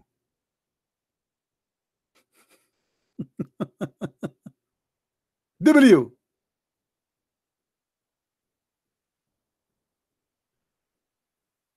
stupid people.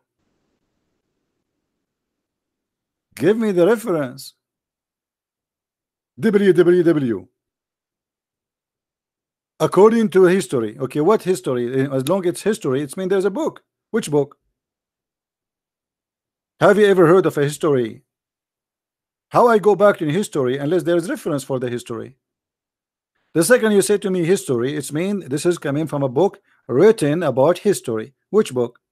I will www. Potatoes. All the Muslims are laughing at you, Nigerian. There's no Muslim in the world agree that Khadija she was a Jew, you donkey. Shame on you.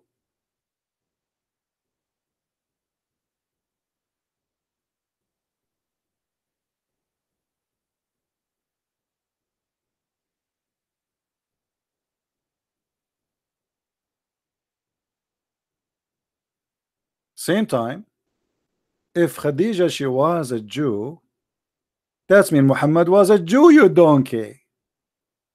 Because the Jews will not marry a Jewish daughter to non-Jews. So do you see how you do poo-poo? So you thought you saved yourself from Khadija being Nasara, and now we say Khadija being a Jew. If this is the case, that means Muhammad was a Jew. The Jews don't marry from the Christians or Nasara, and the Nasara don't marry from the Jews. Because before you perform marriage, you have to do baptism, which means you have to become part of their belief.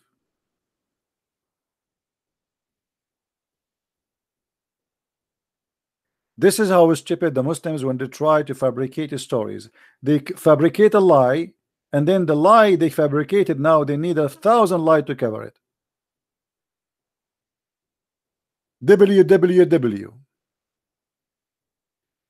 Well, nice to meet you, Mr. www.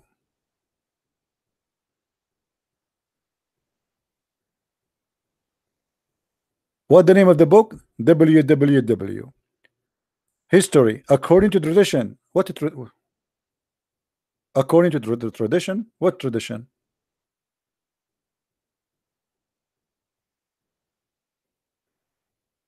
And as you see, you idiot, you're a prophet saying that everyone is born in fitra, and then his parents they made him a Huda or made him a Nasara.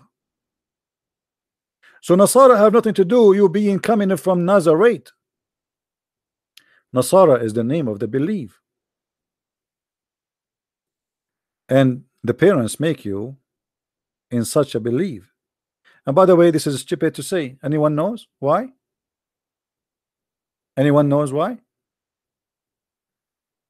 When Muhammad is say that it is the parents, everyone is born as a Muslim, and then the parents they made him either a Jew or Nasara or polytheist. So how you explain to me Muslims leave Islam? Because he did not give third option. Correct? Muhammad is making it clear that you are the fruit of your parents. So if your parents are Nasara, they will make you Nasara, but you are born as a Muslim. Now, how we explain then someone is born as a Muslim from a Muslim family and yet he leave Islam? His family they made him leave Islam. Maybe this is what Wikipedia says. www. By the way, I don't mind if somebody wanna show me from Wikipedia, but it have to have reference.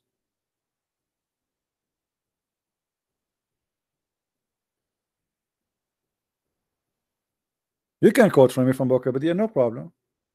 There's many pages in Wikipedia. It's very nice done. Wikipedia is anyone can, you can make an account now and you can go and change, and then they approve it for you. And then if people complain, they change it. Me myself, somebody created a page for me in Wikipedia, and then Wikipedia take it down because they wanted my they want my ID. They take it down. One of you created a page for me in Wikipedia.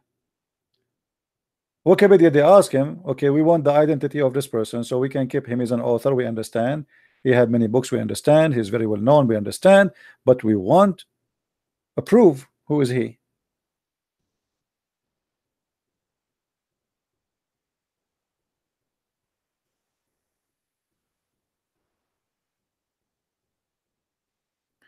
So now if I go to Wikipedia too and I find you that Khadija she was not a Jew, you accept?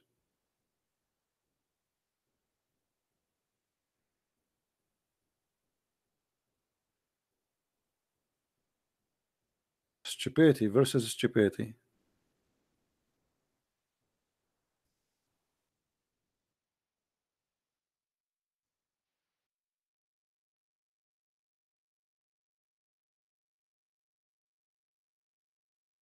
Do we have any Abdul?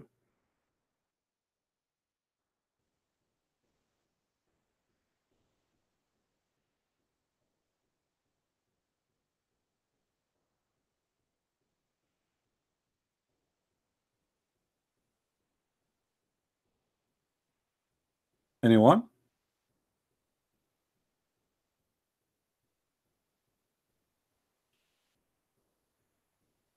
The funny, uh,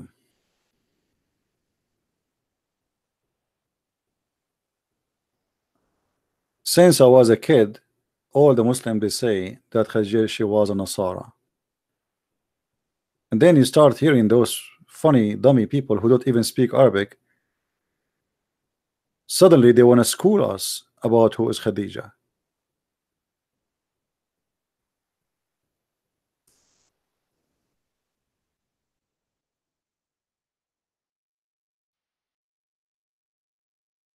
And Abdul when I call us.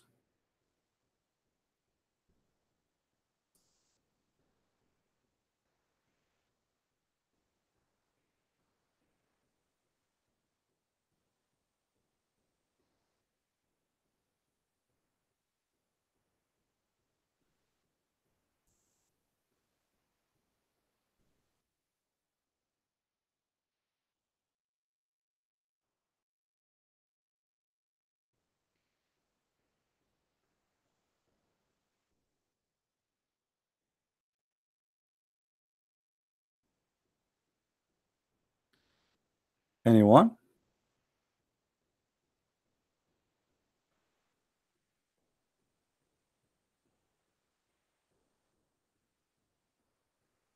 Who is a Muslim would like to call and confirm to us either those Muslims are idiot or they are really Muslims saying the truth.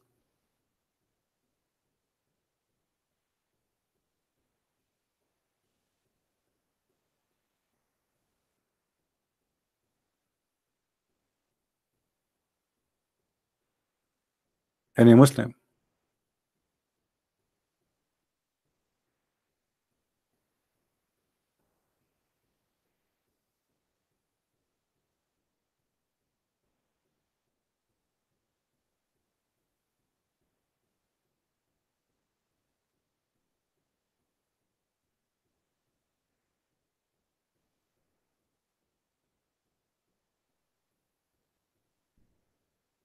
You will not find one Muslim agree with those idiots. Nasara is coming from Nazareth. This is what we say. This is what we should say, not you. You donkey. You are speaking against your Quran. However, the word Nasara, the Nasara who they are in the Arabian Peninsula are not Nazareth. This is totally different statement according to your prophet. However, according to what I believe, that the word Nasara is coming from the Nazareth, those or Nazaran, which is the word mean the poor. It's not about a city, which mean the poor in understanding the belief. So those are people they are rejected from the Christians and they call them the poor. And again, not poor because they don't have money, but because they have poor understanding of a Christianity. So they were rejected, and this is why they've been kicked out actually from the area where the true Christians they believe. This is why they went away from any place have to be under the control of the true Christians. This is why we find Nasara are exist in the Arabian Peninsula, because simply Christians there don't have a control. Same as the Jews, they run away and they escape either to Arabian Peninsula or to Persia. Why the Jews they escape? Because when in through history the Jews they were betraying the Roman, and I understand the Roman they were their enemy. But this is not only about Roman as religion as Roman now, it became something about religion. So they decide to take a side against the Christians. Whoever want to fight the Christians, the Jews, they take a side with them. So when the Persian in 1640 or 640 they attacked Jerusalem, one of the reasons for the Persian to take and conquer Jerusalem, it was the Jews. So when the Roman they took back Jerusalem,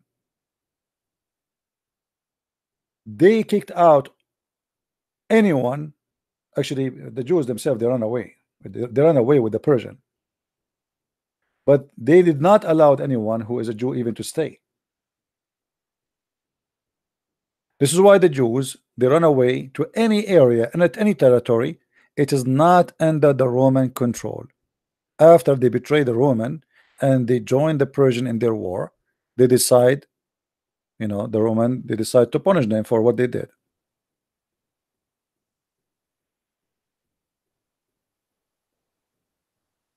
No, it's okay. He can call me names. Don't worry about him. He's a kid. If you don't want a Muslim to call me names, he might explode. Let him call me names. But can he prove us wrong?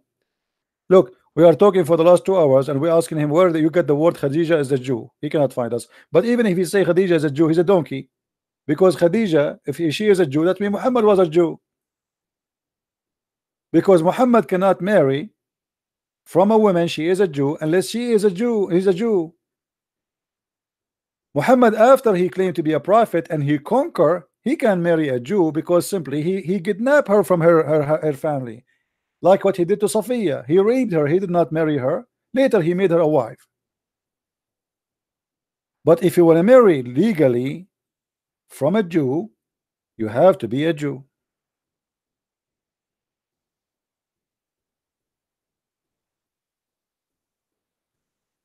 So now he is saying to us that his prophet was a Jew.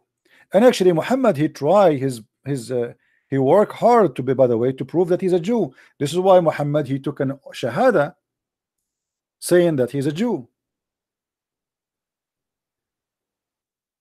Muhammad, he did all his part trying to convince the Jews that he is a Jew. Read carefully with me. He said to them, bring me the Torah. Bring me the Torah. The Jews, they bring him the Torah.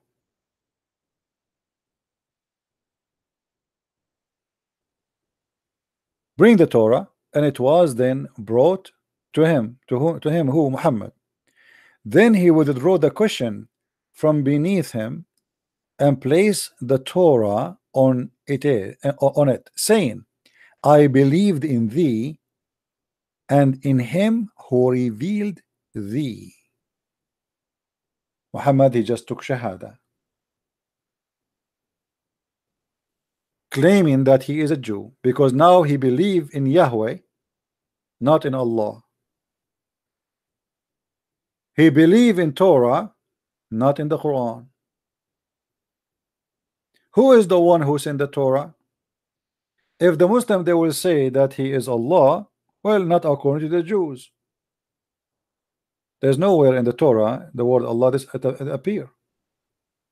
So, and regardless if it is sent by Allah or by someone else, as long you say I believe in thee and the one who revealed thee, that's mean the Torah is not corrupt, and this is a true book of God, and Muhammad is not abrogating Judaism. He is a follower of Judaism.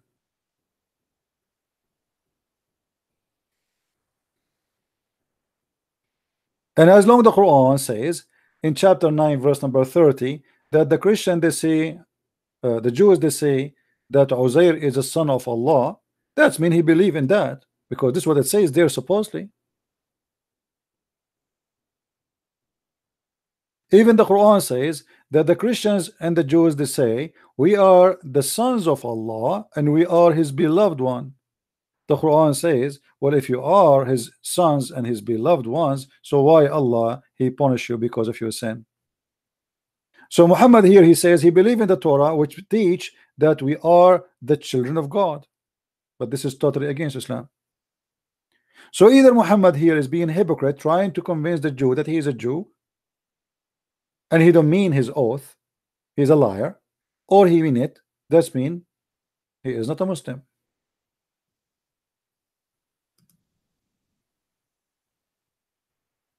Now who is a Muslim here? He can call us and tell us that Khadija, she was a Jew.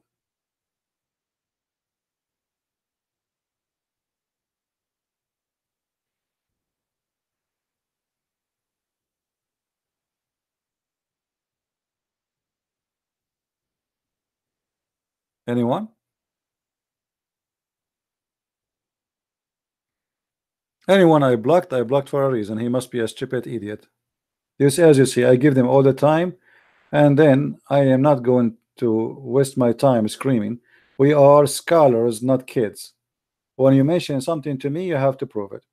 When you say to me the word Nasara coming from Nazareth, you have to show me the reference. So remember, you are a Muslim, you are not a Christian. You don't tell me it says in the Bible. That will be used against you. You don't tell me this is history. Well, history says that there is somebody who was crucified. His name is Jesus, not Isa. History does not say that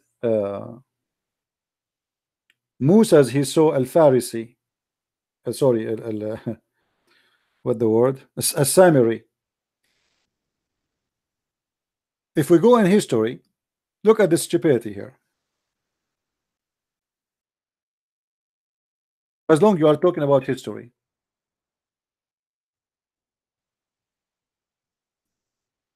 a Samiri was exist in the time of Moses.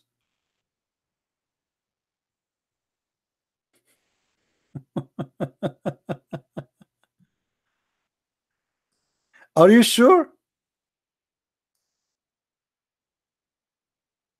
Who is the donkey he told you that?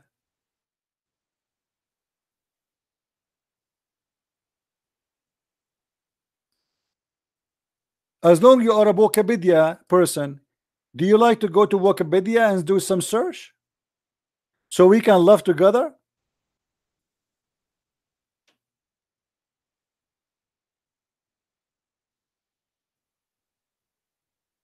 The Samaritan. Moses, he was talking to the Samaritan? Are you sure?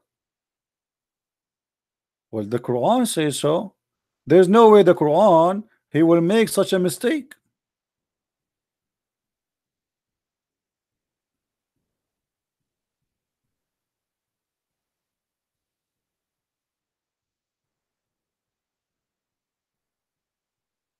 Can you find us in www the reference for that?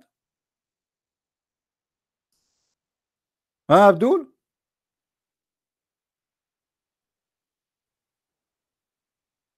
Moses people and Moses he spoke to the Samaritan.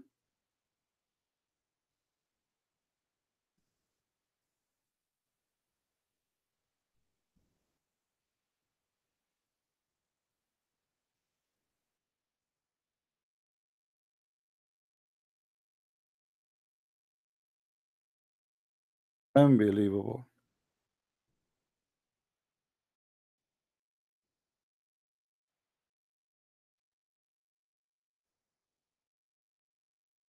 What a donkey.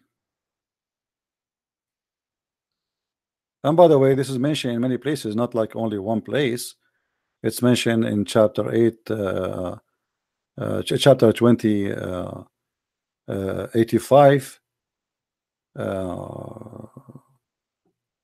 chapter 29, 39, chapter 28, verse number 8. I mean, it's all over.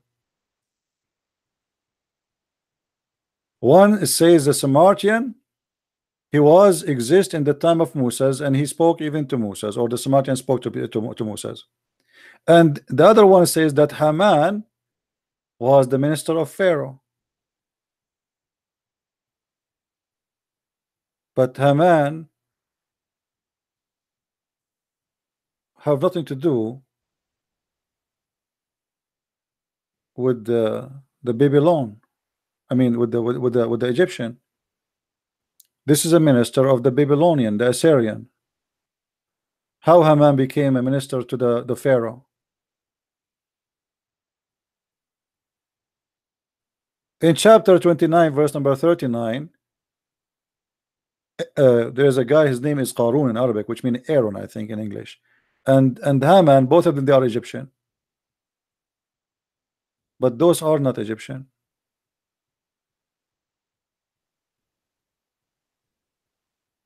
Aaron was a Jew, an Israeli.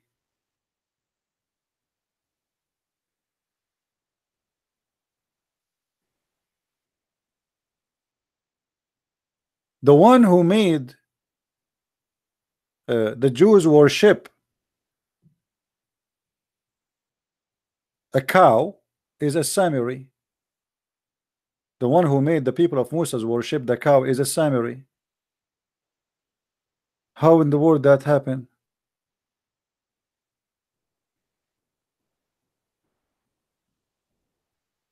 And then the poor Aaron, he was trying to guide them back because the Samaritan, he did fool them.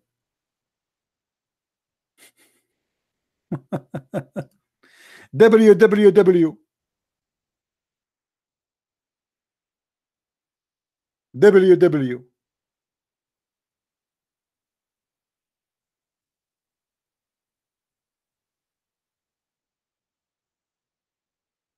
any W?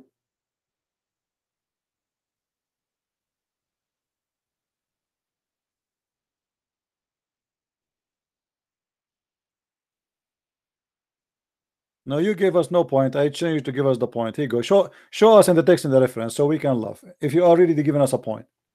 Is that fair, guys? If you can show us in the text the reference, I will call you myself. Show me the name of the book which says Khadija she was a Jew.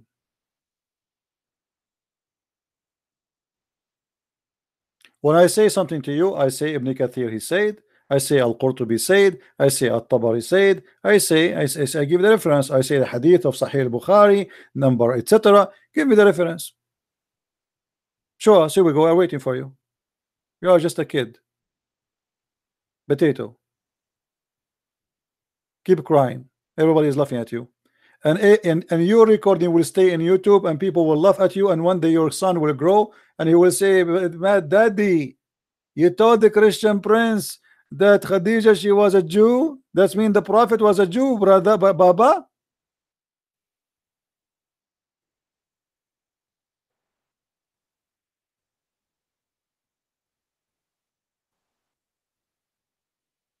Coward, potato. Khadija was a Jew. That means Muhammad was a Jew. That means the father of Khadija was a Jew. What the tribe of Khadija? The tribes of the Jews are mentioned in Islamic books. Which tribe? Her tribe. If Khadija was a Jew, that's mean her uncle was a Jew too, and her father was a Jew. By the way, Khadija she was Nasara, but she was a whore, and I can prove it easy. I can show you from your Islamic books how Khadija she made her father get drunk in order to make him believe that he married her to Muhammad.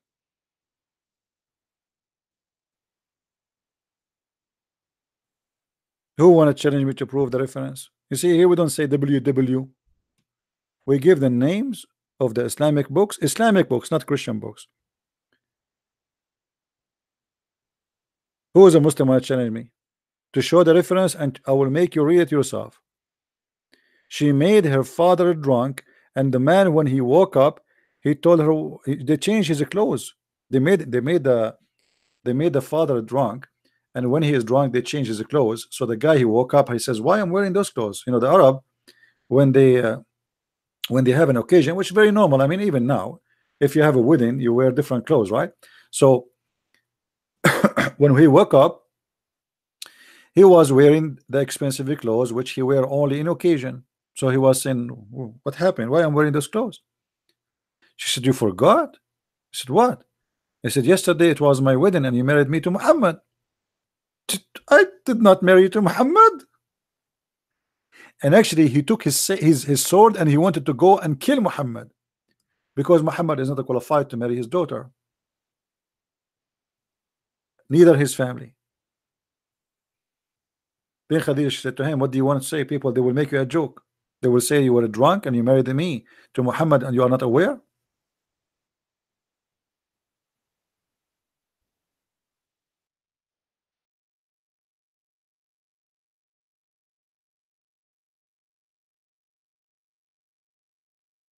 Khadija, she was a Jew.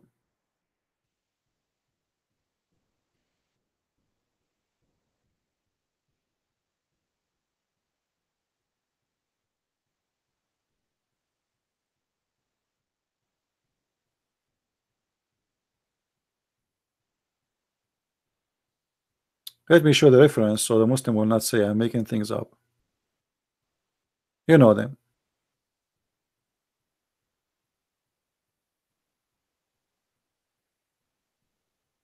This is the book of Musnad Ahmad.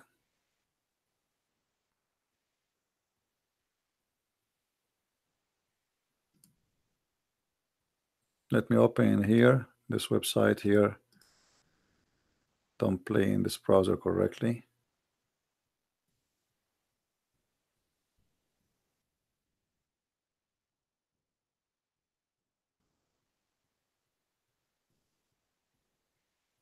This is the book of Musnad Ahmad.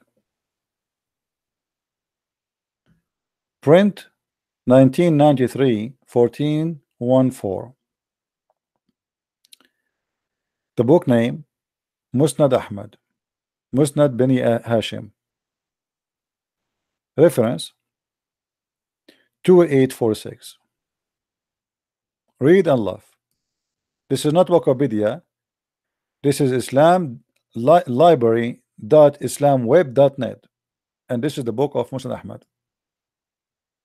حدثنا, it mentioned by etc. by Ibn Abbas etc. that the Messenger of Allah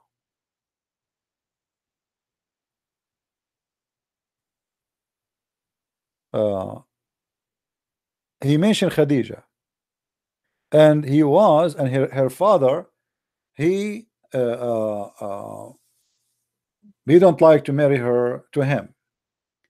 So Khadija, she made a drink and food, which means she made like a meal. I mean, let us say a party, invitation. In Arabic we say walima. فصنعت طعاما وشرابا فدعت أباها وزمرا من قريش. So she made a lot of food and drink, and she invited her father and many people from the tribe of Quraysh. And Khadija, she is from the tribe of Quraysh, you idiot. How she can be a Jew? The Jews are not converted people to Judaism. The Jews are born from the children of Jacob, according to the Quran. This is why the Quran called them, O children of Israel, you donkey. So in order for Khadija to be a Jew, she have to be from the children of Israel, you donkey, not from Quraysh. So she made a lot of a drink and a lot of food, and she invited her father and a lot of people, and they drank and they ate. Says here, فَطَعِمُوا وَشَرِبُوا حَتَّى ثَمِلُوا. So they ate and drank and drink until they drunk. And then Khadija, she said to her father, Muhammad is asking for my hand, and he want me to marry her. You want me to marry him. The guy is drunk. Huh? He said, okay, all right, drunk, totally drunk. And then she took off his clothes, and she dressed him with the clothes of wedding, as they used to do the fathers in the case of wedding. And when he woke up from his being drunk, he found himself wearing such a clothes. And he said, what is that? Ma sha'ni? What's wrong? Why am I wearing those clothes? He said, what do you mean, what is this? You yesterday, you married me to Muhammad, the son of Abdullah. He said, I married the orphan, the son of Abu Talib, to you. I swear by Allah, I will never accept that. Khadija, she said, aren't you ashamed? Do you want people to make fun of you? أما تستحي تريد أن تسفه نفسك عند قريش? Do you want the tribe of Quraysh to make fun of you? And you will say to them that you were drunk when you married me to him? And she did insist talking to him with this until he shut up and he accept. Now who is the Muslim? He will say, I am lying.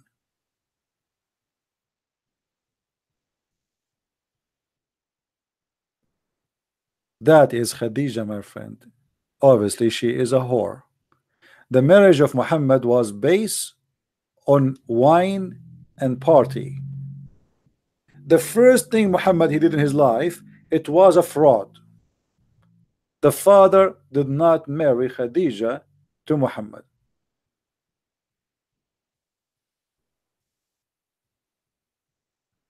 You see what I'm saying? Even the marriage of Muhammad was a fraud. Now, who is a Muslim when I call me and say I'm lying? Challenge.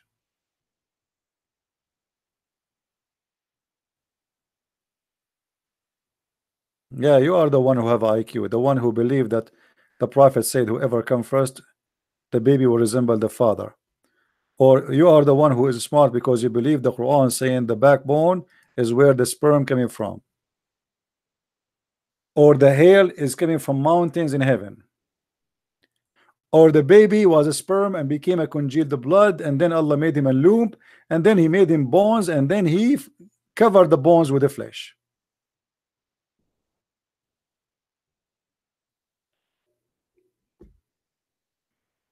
Do we have any Muslim have a comment? This is not WW. This is a book, and this is the reference, and this is the Imam Ahmad, one of the highest scholars of Islam.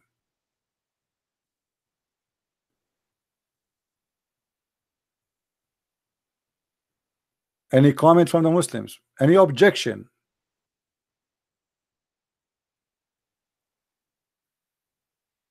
You remind me when you say, are you blind? You remind me of the stupidity of your prophet. A blind man was coming to Muhammad.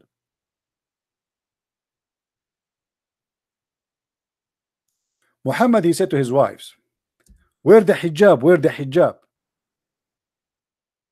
The wives, they said, but he is blind. What? But he is blind. Have you ever heard of a donkey like this? If the man is a blind, why you say to your wife wear the hijab? After Muhammad got busted by his wives, he said to them, well, yes, he is blind. What about you? What the heck? If they wear the hijab, that will make a difference?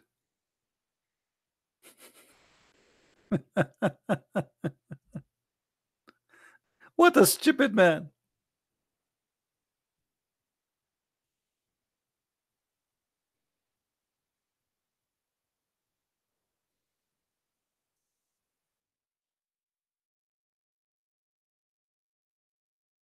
Muslim women are allowed to see men.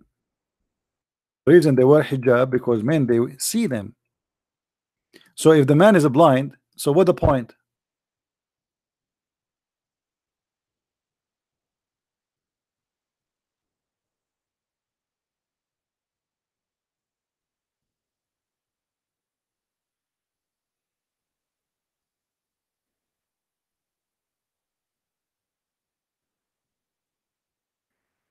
Let us find the reference in English so nobody say we are making things up.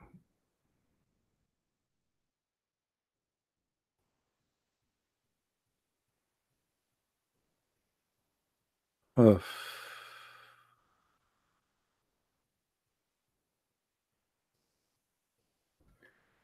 Let us see.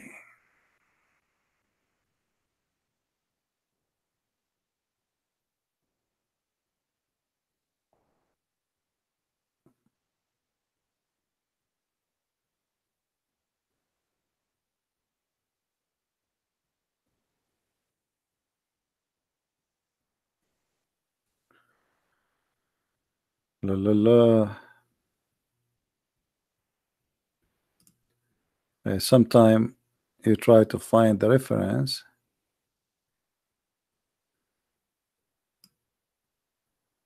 We will find it.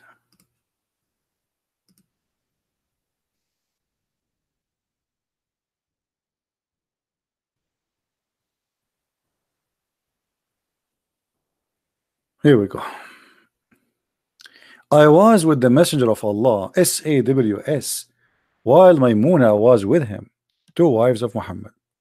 Then Ibn Maktoum came, but Ibn Maktoum is a blind man. This has happened when we were ordered to observe veil. The Prophet SAWS, the genius, said, observe veil from him.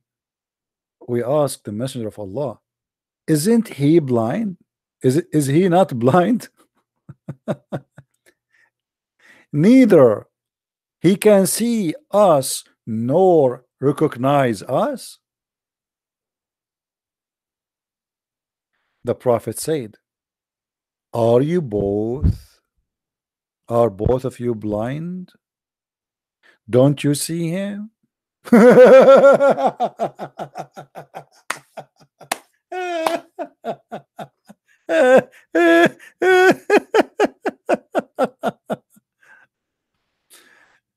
Hey, Abdul, when Muslim women walk in the street, do she see men? The man is dressed. He's not naked. He's not coming wearing bikini. So what do you mean they cannot see him?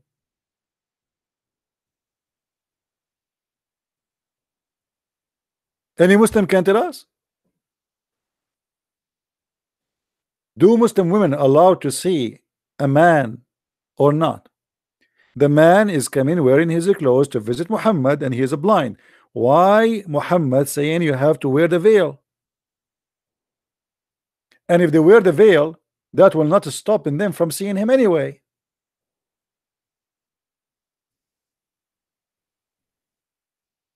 Hello?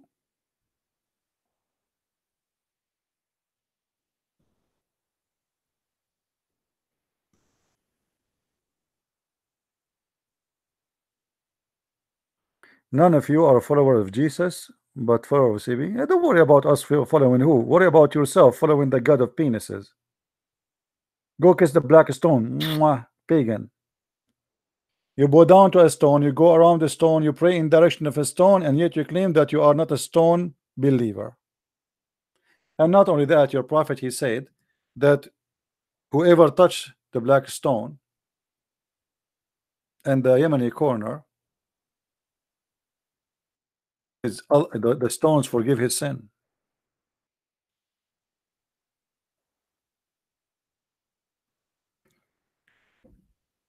Why do I only see you touching those two corners? He said, I heard the message of Allah says, touching them erases the sin. Pagan cult.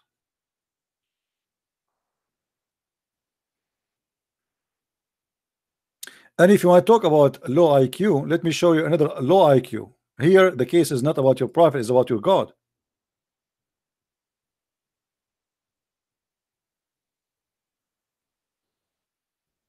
Let me show you.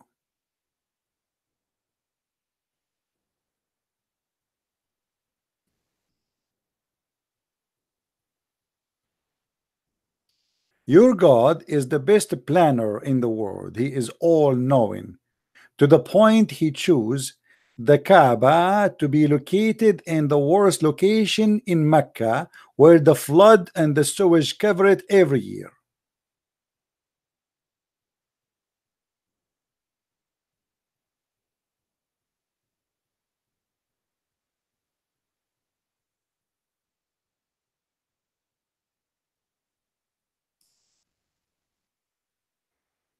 Do you see how, by the way, this is a translation here is wrong. I'm not the one who made the graphic. Somebody sent it to me. There's nowhere in the verse it says planners. But anyway, what kind of God he chose his Kaaba to be in such a location where the sewage will cover it every year, will be flooded by shit. Excuse me. How God he allows such a thing to happen to his house? He must be a holy God. I mean, obviously this is God. Think about it.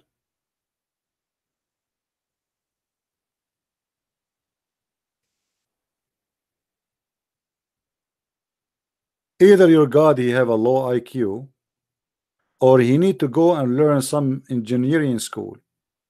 And by the way, if your God is God, he can fix this issue. He can just lift his finger up and the Kaaba ground will be up. Can't he fix it? Isn't it you Muslim, you say to us that if Allah he wants something to happen, he say B is going to be? Okay, see B. See, here we go. The Kaaba is flooded. Yesterday, the Kaaba is flooded by cockroaches and insect and what they call them, crickets, locust, and Allah is doing nothing. So flood, shit, piss, sewage, insect, all is coming to the Kaaba.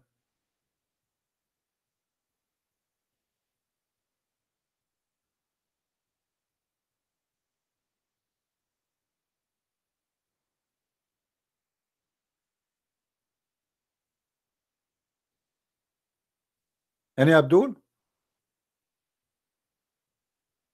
How Allah he chose this location? You tell me. This is the worst location in Mecca. This is the lowest point in Mecca.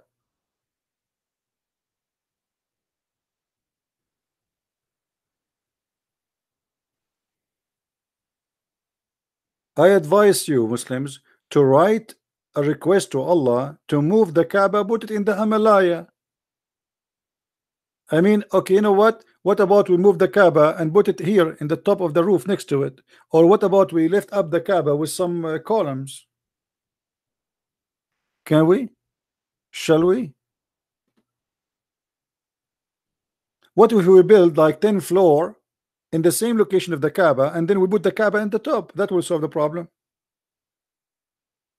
What do you think? Or we make like a table legs, you know, for the Kaaba. We lift it up.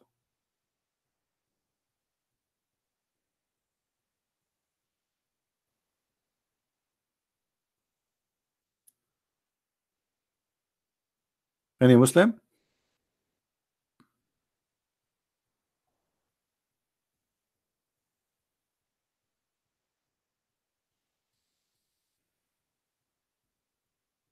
Obviously, I am convinced that this is Kaaba is the, by the way, though, if you don't, in case you don't know, the Kaaba supposedly is built by the angel of Allah, and Allah is the one who chose the location. So this is not a location chosen by me, him, and a human being. No, this is Allah. Allah is all knowing.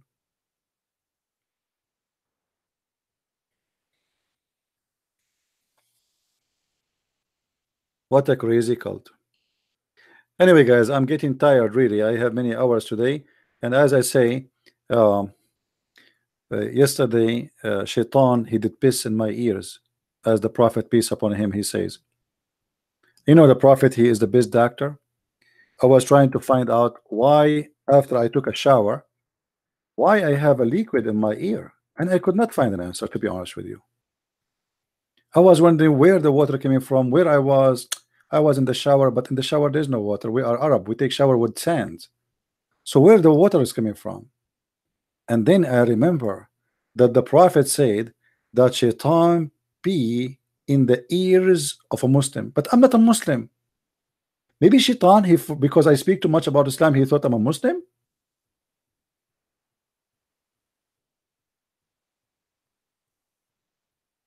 Guys, can somebody try to see if there is a smell in my ear now from the piss? Dude, by the way, do you think that I smell nothing? Nothing smell bad. Why Shaitan don't smell? Shaitan smell the piss smell not bad. I wish I can record the Shaitan holding his willy and pissing in my ears, and I will post it on YouTube. You can imagine how many billion they will watch my video. Like imagine Christian Prince Shaitan pissing in his ears, and the video, and Shaitan is holding his penis and and Christian Prince like, what the heck in my ears, you know? And for sure there's audio, because you know we can install a microphone inside the ear to make you hear the sound of the pee-pee, and you will not believe it how many people will watch the video and how many people will convert to Islam after that. By the way, the Prophet he said too that Shaitan sleep in your nose. Yeah, makes sense. Actually, if you sleep in the nose, where you will pee? What is the most closed area? And look at your ears, they look like a toilet seat.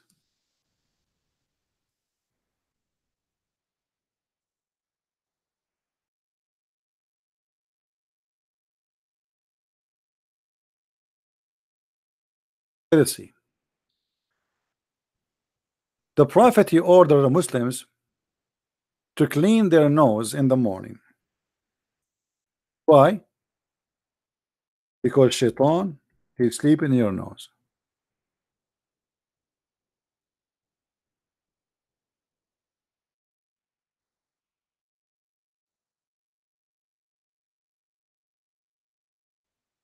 Okay.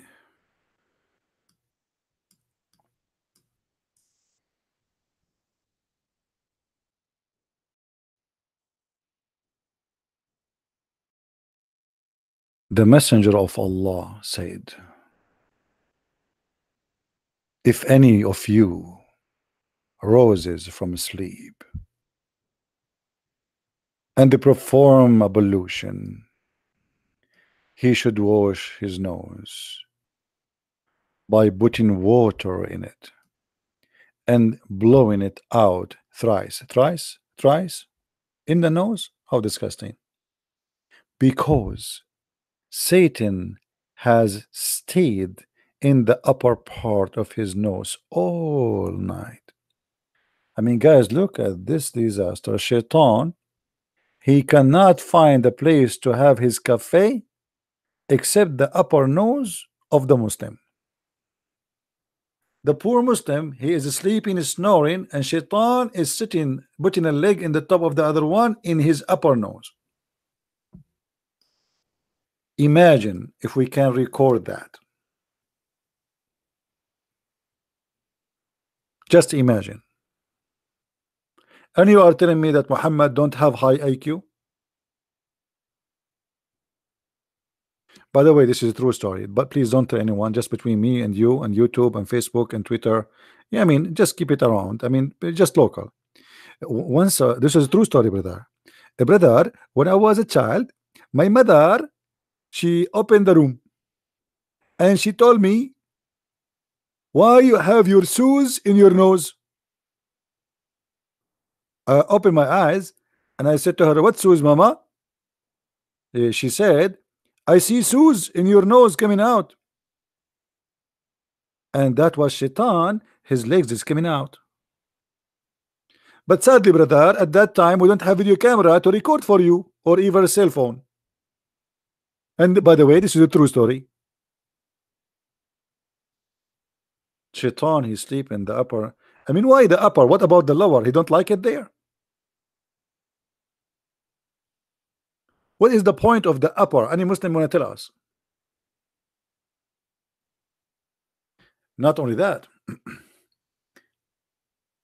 the Prophet, he warned us from yawning,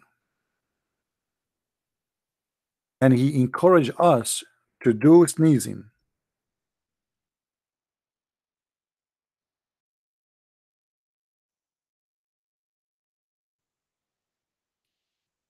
The Messenger of Allah said, the sneeze is from Allah.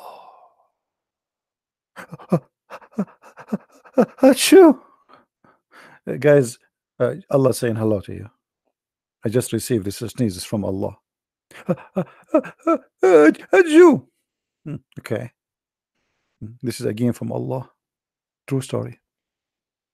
And then he says, and the yawn is from the shaitan.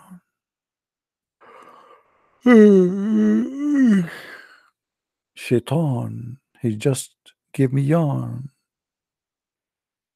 Actually, think about it. Actually, it's like a poetry. The yawn is from the shaitan. Wow. Let me sing it. The yawn is from the shaitan, and I do not know what is the adhan. When the adhan is raised up, shaitan, he started farting up. And yes, the yawn is from the shaitan.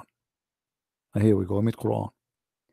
So Muhammad is the discovery guy who come with the conclusion that shaitan, when you yawn, it's from him. And not only this, look what Muhammad said.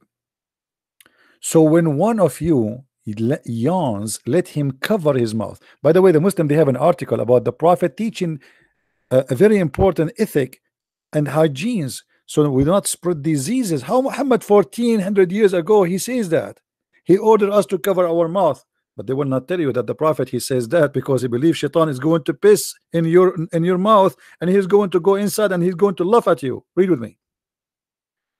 When one of you yawn, let him cover his mouth with his hand. And this is what the Muslims they quote for you only. This part only. This part. This is the only part is important. The rest of the story, hide it. And then they write a long article. Brothers and sisters, according to science today, it's proven by doctors that the best healthy habit is to cover your mouth by a tissue or by your hands when you sneeze or when you yawn, because that will spread diseases and bacteria. But this is not what the Prophet was saying. The Prophet was actually talking about yawning, and the purpose of that, he said, for when he says, achoo, Shaitan laugh from inside his opening. Ha ha ha ha From where? From inside his opening. Shaitan, he jump inside your mouth. The second you sneeze, Shaitan, he jump inside your mouth and he start laughing. And you are telling me that your prophet don't have a high IQ? For sure, you have to have a very high IQ to believe in this. Where is the guys from Nigeria? Hachu? The second you say Hachu, Shaitan, he jump inside your mouth and he start laughing.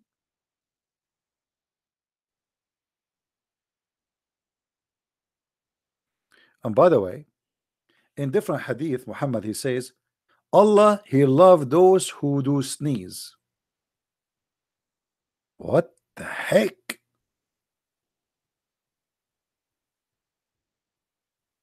Actually, in the same hadith. And indeed, Allah loves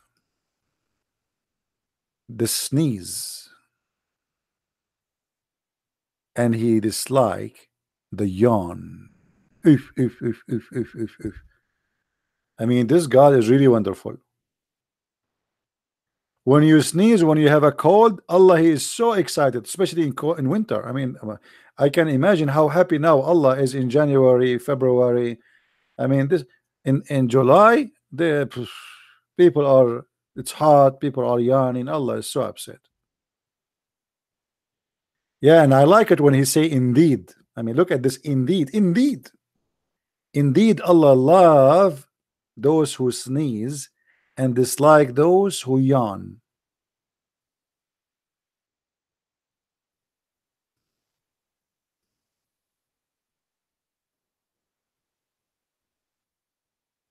The Prophet said, Allah likes sneezing and dislike yawning. So if someone sneeze, then praise Allah, etc. I know what to say, man.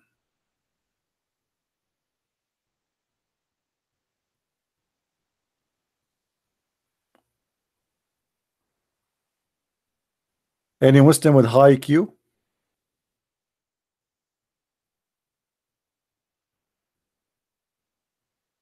Yeah, actually, I'm going to go. Actually, yesterday, last night, I did not sleep. Last night, after I finished broadcast, uh, uh, one of you, he said to me, "There's a person who want to talk to you. It's urgent, etc." So I spoke to, like,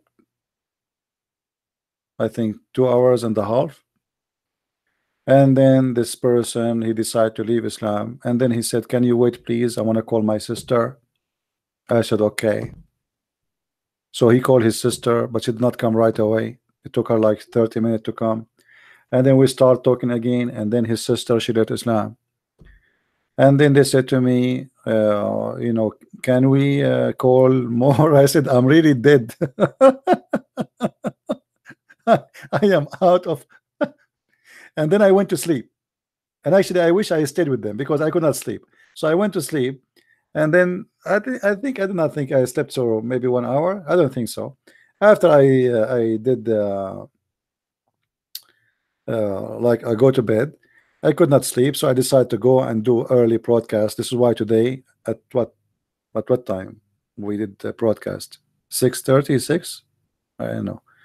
I set up the thing at 5 o'clock in the morning, I think, and then we started. I'm not sure what time. Yeah, but anyway, God is good. And today we have a person who left Islam, correct, in the live show, and we have two who left when we spoke to them in Skype, a brother and his sister, and they are very wonderful, very nice people. You know, his sister was uh, like it took me more time to convince the guy. His sister, actually, his sister is the one. She she asked him to listen to me, and his sister, like she was listening to my videos for long. But his sister, she said to him, I will not leave Islam unless you leave Islam. So she made it a condition. She will not leave unless her brother leave. Even though I can tell she is more convinced than him, because it was a lot easier for me to make her say it and leave. But anyway, I wish I stayed with them more because they were going to call someone else, but I could not take it no more. My back hurt, my voice is gone, my eyes was burning. And actually until now, because especially I have this water in my ear, as I told you, Shaitan, he pissed on my ears. I mean, you tell me Muhammad is a liar, here we go. He deserve it. He sent the Shaitan and he pissed in your ears. And now what you can do about it? And you know it's annoying, like because you don't have a balance in your ears. It's in the left one. So now you feel like you are half deaf. It's almost like I hear from the other one, but you can like it's and make noise. It's I feel like Muhammad now. I hear voices. Hold on, hold on. What? Jibril? Hold on, Jibril is talking to me. What? I will give you a verse or a chapter. Okay, I'm listening. First of all, what is the name of the chapter? The cappuccino. Cappuccino? Yes, because it's made in Italy. The cappuccino, and what do you know about the cappuccino? It contained two things, kappa and chino. And if you ask me what is made of, I say to you, no one knows except the one who made kappa and chino, and praise be to Allah, the one who made them together, cappuccino. And I was like, wow, it's light. There's something touched my tongue. It's cappuccino. And this will remind me of different chapters called the chapter of pizza. But I mean, it tastes different, to be honest with you.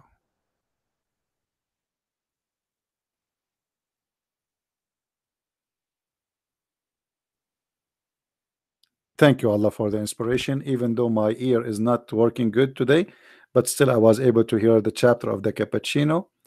And this, if you read the Quran, chapter of the chair, chapter of the elephant, chapter of the spider, chapter of the, I mean, it's like a zoo. The cow, right? Oh boy.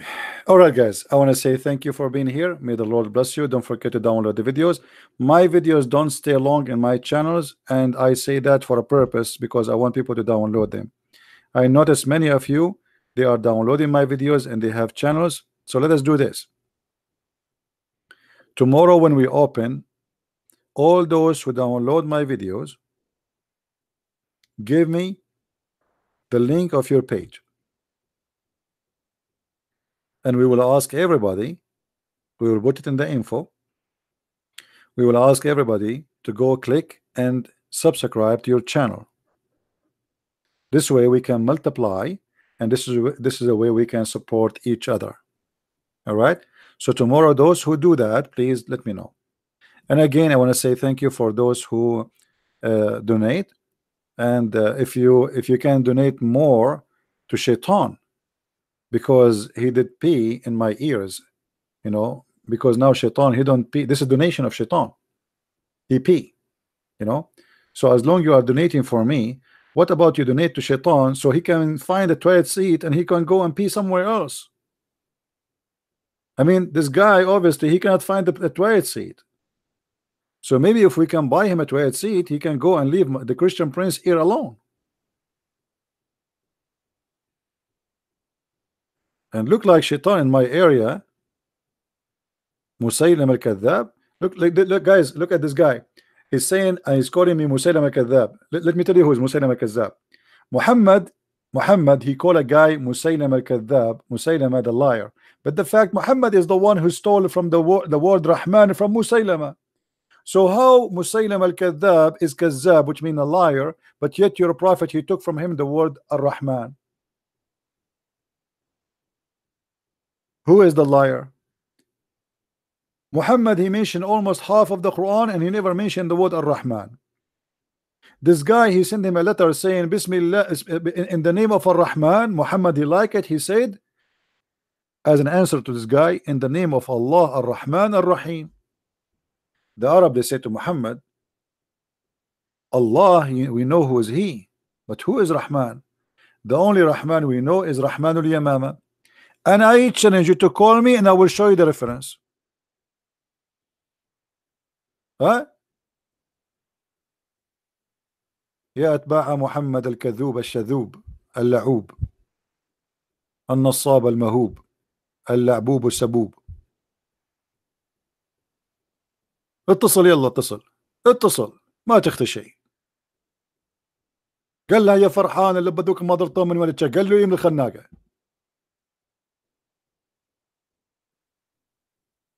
اتصل يا ولد.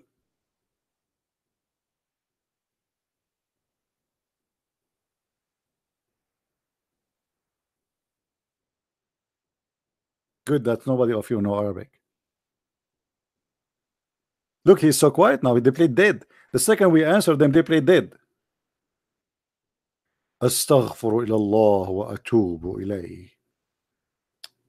Look how holy they are. Astaghfirullah. They watch porn 24 hours a day. They have sex with the children. They cheat in buying and selling. They cheat in their wives. Their prophet himself was a cheater. His wives, they found him having sex with the women in their bed. And then they say, Astaghfirullah. How holy. How holy. Don't forget to say that after you go to the Kaaba wearing no underwear. Hello? Hello, Christian Prince. How are you? I'm fine. I have a short question for debating Muslims, if you could give me like 5 minutes. All right. So from your videos and from your knowledge, what I acknowledge actually, it's good to debate in inner logic of Islam, right? So from their point of view. So I don't understand what you mean. Logic or what logic?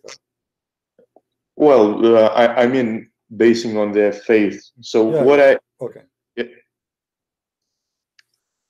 Yeah, well, what I basically mean, this argument of David Wood about Allah is praying upon Muhammad, I think that they cannot say anything about that.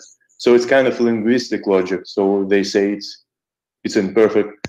Another thing, let's say about the name of their God, the name of Allah, it's the name of the moon, and things like that. You know, could you suggest me more like irrefutable? Friend, I can suggest you nothing. Watch my videos and whatever I say, this is the way to debate them. Listen, learn, learn. And the argument of David Wood, this is not an argument of David Wood, because David Wood do not know even speak Arabic, so I do not know what the word salam means, correct? I don't know. That's where I know. He said that in the debate, but this is something I made videos since before even David Wood. He was even he became a Christian. So those who do not know Arabic, they cannot make such an argument. This is have to do with language, and someone who knows the Arabic in order to make such a you know. And this is a challenge I made for the Muslim long time ago. about Right. Allah pray on Muhammad. How is it possible that if you just type it in Google, the only answer you get it's that the blessing, not even the prayer. How is it possible nobody else notice it, and even there is no inner debate in Islam about No that? problem, because the Muslims, for them, they have to come with a solution. Remember, the interpretation of the Quran is to defend the Quran, not to explain the Quran. Same time, if you have knowledge, you can right away get them busted. The hadith says that Muhammad, he said to them, when you do salat on me, there's somehow there's an echo coming back on my ear. But anyway, Muhammad, he said, I don't know if you see the hadith. Yeah, I He said to do. them, when you pray, pray on Friday, do a lot of a prayer on Friday. And as you see here in the translation too, they translate it as a blessing. You see it? But in Arabic, Yeah, it doesn't say blessing, it says salah. Now, but let us say it is a blessing. But Muhammad here is saying, do pray on me a lot on Friday. And look, what he said. For your salah will be submitted to me. yeah, like as if he's a god. Okay, so if this is a prayer, if this is a blessing, the blessing will be submitted to him, because the Muslims, they say they are asking Allah to send the blessing, correct? Yeah, Okay, so if they are asking Allah, why what they ask for is coming to Muhammad? yeah. It should go to Allah. Yeah. The actual word submitted. If you say a blessing or a prayer, And that's what they're saying. If you ask them, they say it says they are asking, Allah is asking the believers, because the verse have two parts. One, it says that Allah, the Muslim, they say he is sending blessing, and one part is saying he's asking the Muslims to invoke a blessing on Muhammad, correct? Yeah, Okay, invoke a blessing on me. As you see, actually, even here it says invoke, correct? What invoke mean? It's mean you ask Allah to send the blessing. to do. Yeah, Okay, yeah. but why is going to be submitted to me? Why the invoke will be submitted to me? The connotation of that word should submit it to God. If you read in Arabic, there's no word of blessing. It says salatukum ma'ruda alay. Read it. فإن صلاتكم معروضة علي فأكثروا علي من الصلاة فيه فإن صلاتكم معروضة علي. So do a lot of salah on Friday on me, because your salah will be submitted to me. Who is Muhammad to submit the salah for him? Right. And not only that, after that, the Muslim, they say to him that how we will submit the salah for you and you will be dead. Muhammad, he said, when they asked him that, he said, how can our salah be submitted to you when your body is decayed? He said, Allah has forbidden the earth from consuming the body of the Prophet. But and which turned out to be lies, because he actually decayed. Yeah, but it's not the problem now. It's not the problem. Are you dead or alive? Let us say you are dead and the earth does not consume. But maybe they mean that they will submit it as if he's in paradise or something. No, he will be in the Muhammad, he said in the hadith that he will be the first one to be resurrected in the judgment day, not now. The first one. So he is in the grave, and now he is saying that their prayer will be submitted to him, and not only submitted to him, تعرض علي, which means will be placed in front of me. I will review it. تعرض, I will review it. So here Muhammad, he claims he's alive. His body is alive. This is why it will never be consumed, and he will be able to review all the prayer. Same time, if Muhammad is a prophet and he's a man, how a man can review a prayer of a billion human being every night or every Friday? Stupid. So here it cannot be what they are saying. And simply, if I'm a Muslim, I will try to cover it, because this is a problem. How Allah is not God, but yet He is sending he's making a prayer to Muhammad. And if the verse saying that Allah he is sending a blessing, then what the point of saying and the angel send the blessing? Allah he blessed him already. Yeah, that, but that could be explained in. But the thing is, no, it cannot. that, No, it cannot. If God he blessed you, I cannot bless you. That's it. You're blessed. oh, they could say that it's like an additional blessing. There's or no something. additional, my friend. If God blessed you, what additional? There's additional. There's extra. This is God. If God he said you are blessed, they're blessed. Maybe they will say that if even angels love him or whatever. But this argument about the first one I've mentioned, the David Wood or yours, that's really, like a real knowledge, I would say, because I find no Muslim, no matter Sheikh, Imam, or regular Muslim, that could say anything. My friend, I made a video. Go watch it. I use a video of hijab. Muhammad hijab. After the debate, he made a second video to explain how stupid he is.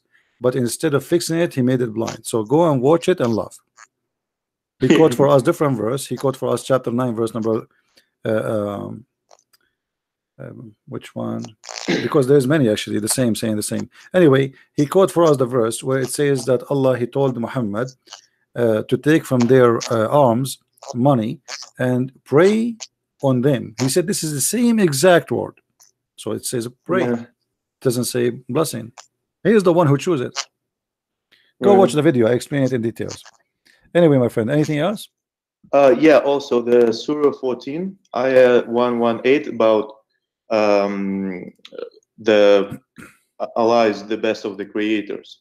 And when I say inner logic, I mean they claim that it's perfect in terms of Arabic logic, Arabic language, even from formal logic of language. When you say best of the creators, there should be other creators, right? So even that kind of simple arguments, they have basically nothing to say. But thank you anyway for what you're doing. But don't get too arrogant.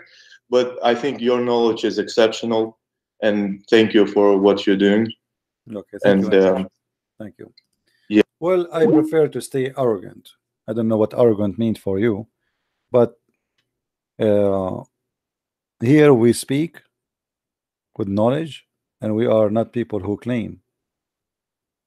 There's many people they claim that they knew, but they don't. And there is very simple way to claim knowledge. You see, anyone who don't speak, as an example, I cannot claim to be a scholar in the Bible for a very simple reason. In order to be a scholar in the in any Bible, let us say the Hebrew, I have to speak Hebrew. As simple as that. In order to be scholar in the Aramaic Bible, I have to speak Aramaic. In order to be scholar in the Greek Bible, I have to be at least speaking Greek. And Islam is no different. Anyone he claim knowledge of Islam, but he don't speak Arabic, he is learning from translators. He could not learn from first-hand source. And there's a huge difference between learning from translators and learning from first-hand source, because translation can make a big difference. This is why in Arabic we don't say the word blessing, we say the word salah.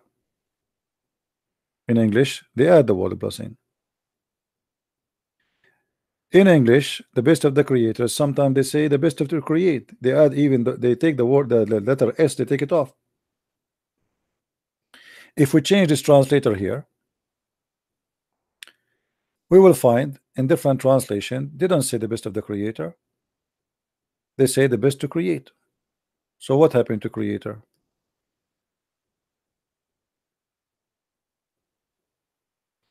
Like this guy here, he said the creators, but there's some others, they made the word the creator disappear, they say create.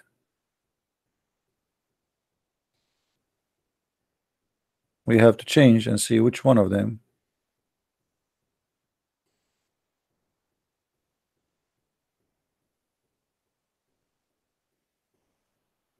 Best creator. You see it? By taking the S off, I changed the whole meaning.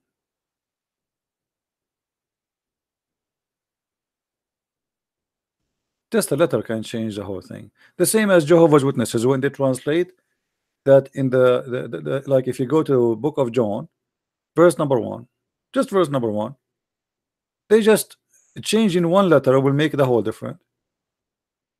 They say in the beginning it was the Word, and the Word was with God, and the Word was a God, not the God. By making the or the a, the whole book became corrupt, because that changed the whole meaning. Now we have many gods. So it's very important, you know. You can be knowledgeable, yes, and you don't speak a language about something, but you cannot say I am a scholar. Scholarship, you have to go deep in the language, because language bring you all the secret of the belief. Language is very extremely important.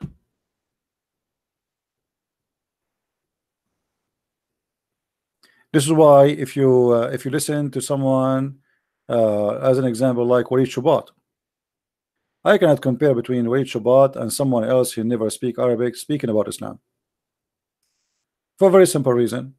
Walid Shubat, he have the opportunity, because he speak Arabic, to read all the library of Muslims and learn. Scholarship is about studying and learning and being smart at the same time. So if you cannot read the Arabic library, but you can read only the library which is in English, which is very tiny and limited, how you can earn knowledge? The book of Ibn Kathir in English is not even 1%, or let us say, sorry, maybe 60% of the book of Ibn Kathir in Arabic. What happened? The translator, he cut it off. Tons of disaster stuff, he hide it.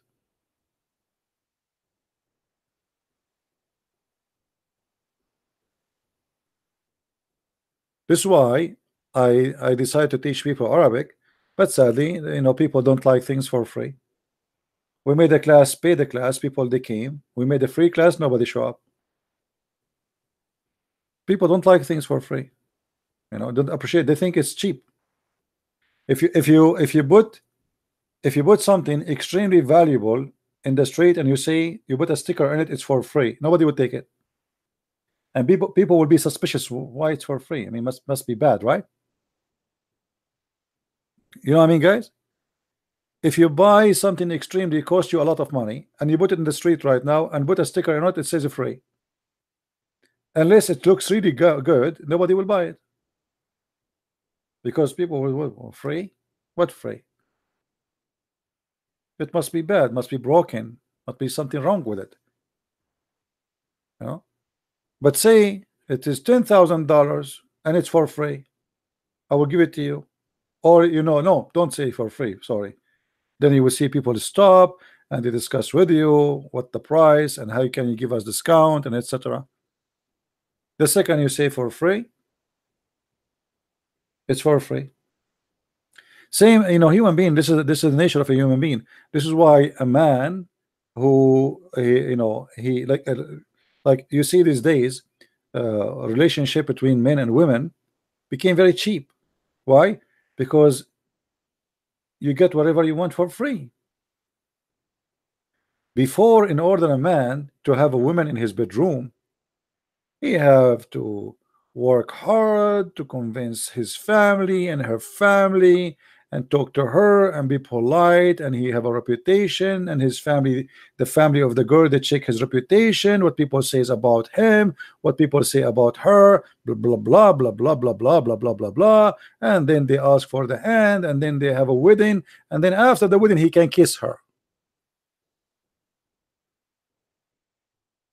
Now they go to bed, even they do not know the name of each other. They wake up in the morning, who are you? This is why nobody want to marry a woman like this, and nobody want to marry a man like that. Why they want to get married?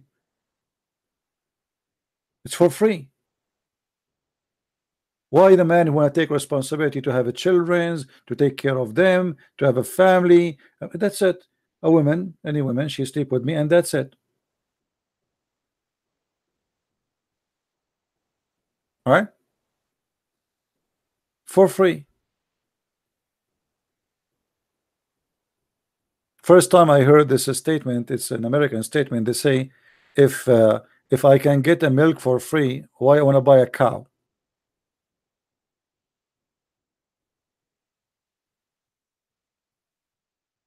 So the mentality of free, and by the way, a man who get things from a woman for free, he don't respect her. Unless really he love her. I mean, but if you love her, you marry her.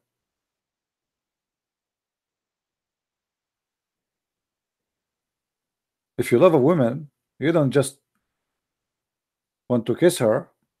You want to marry her. You want to have a family.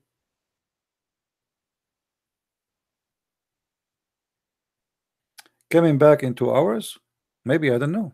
Should I?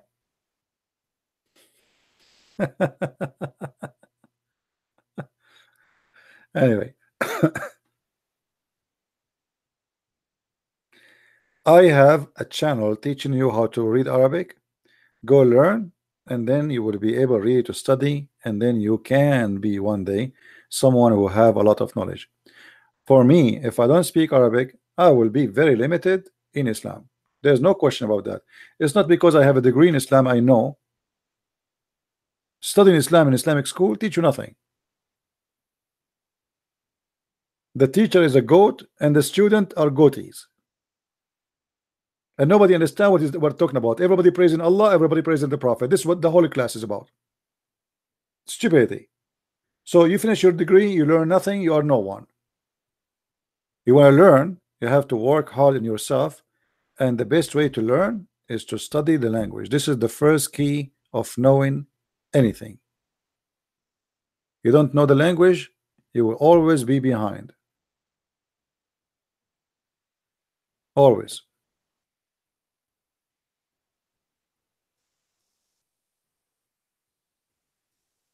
Yeah, like for me, if I can study Hebrew, I would love to, but sadly, there's no time. I wish I did that when I was like I have opportunity when I was a teenage, maybe. That is the easiest time to learn, or to study even Greek. That will be wonderful, so I can understand the Bible better, and I will not be reading a translation, because always translation, it doesn't matter how much perfect it is, it's not going to be the same as the original, no matter how good the translator is, right? Anyway, I want to say thank you guys for being here. I really appreciate you, and I can tell I'm getting tired. My battery is exhausted. I need to be recharged again. So I hope I can charge maybe after 1 hour we go back on air. I'm just joking. I hope tomorrow we can do so. And until we see you soon again, may the Lord bless you. Christ is Lord, and Islam is false. See you soon. Bye bye.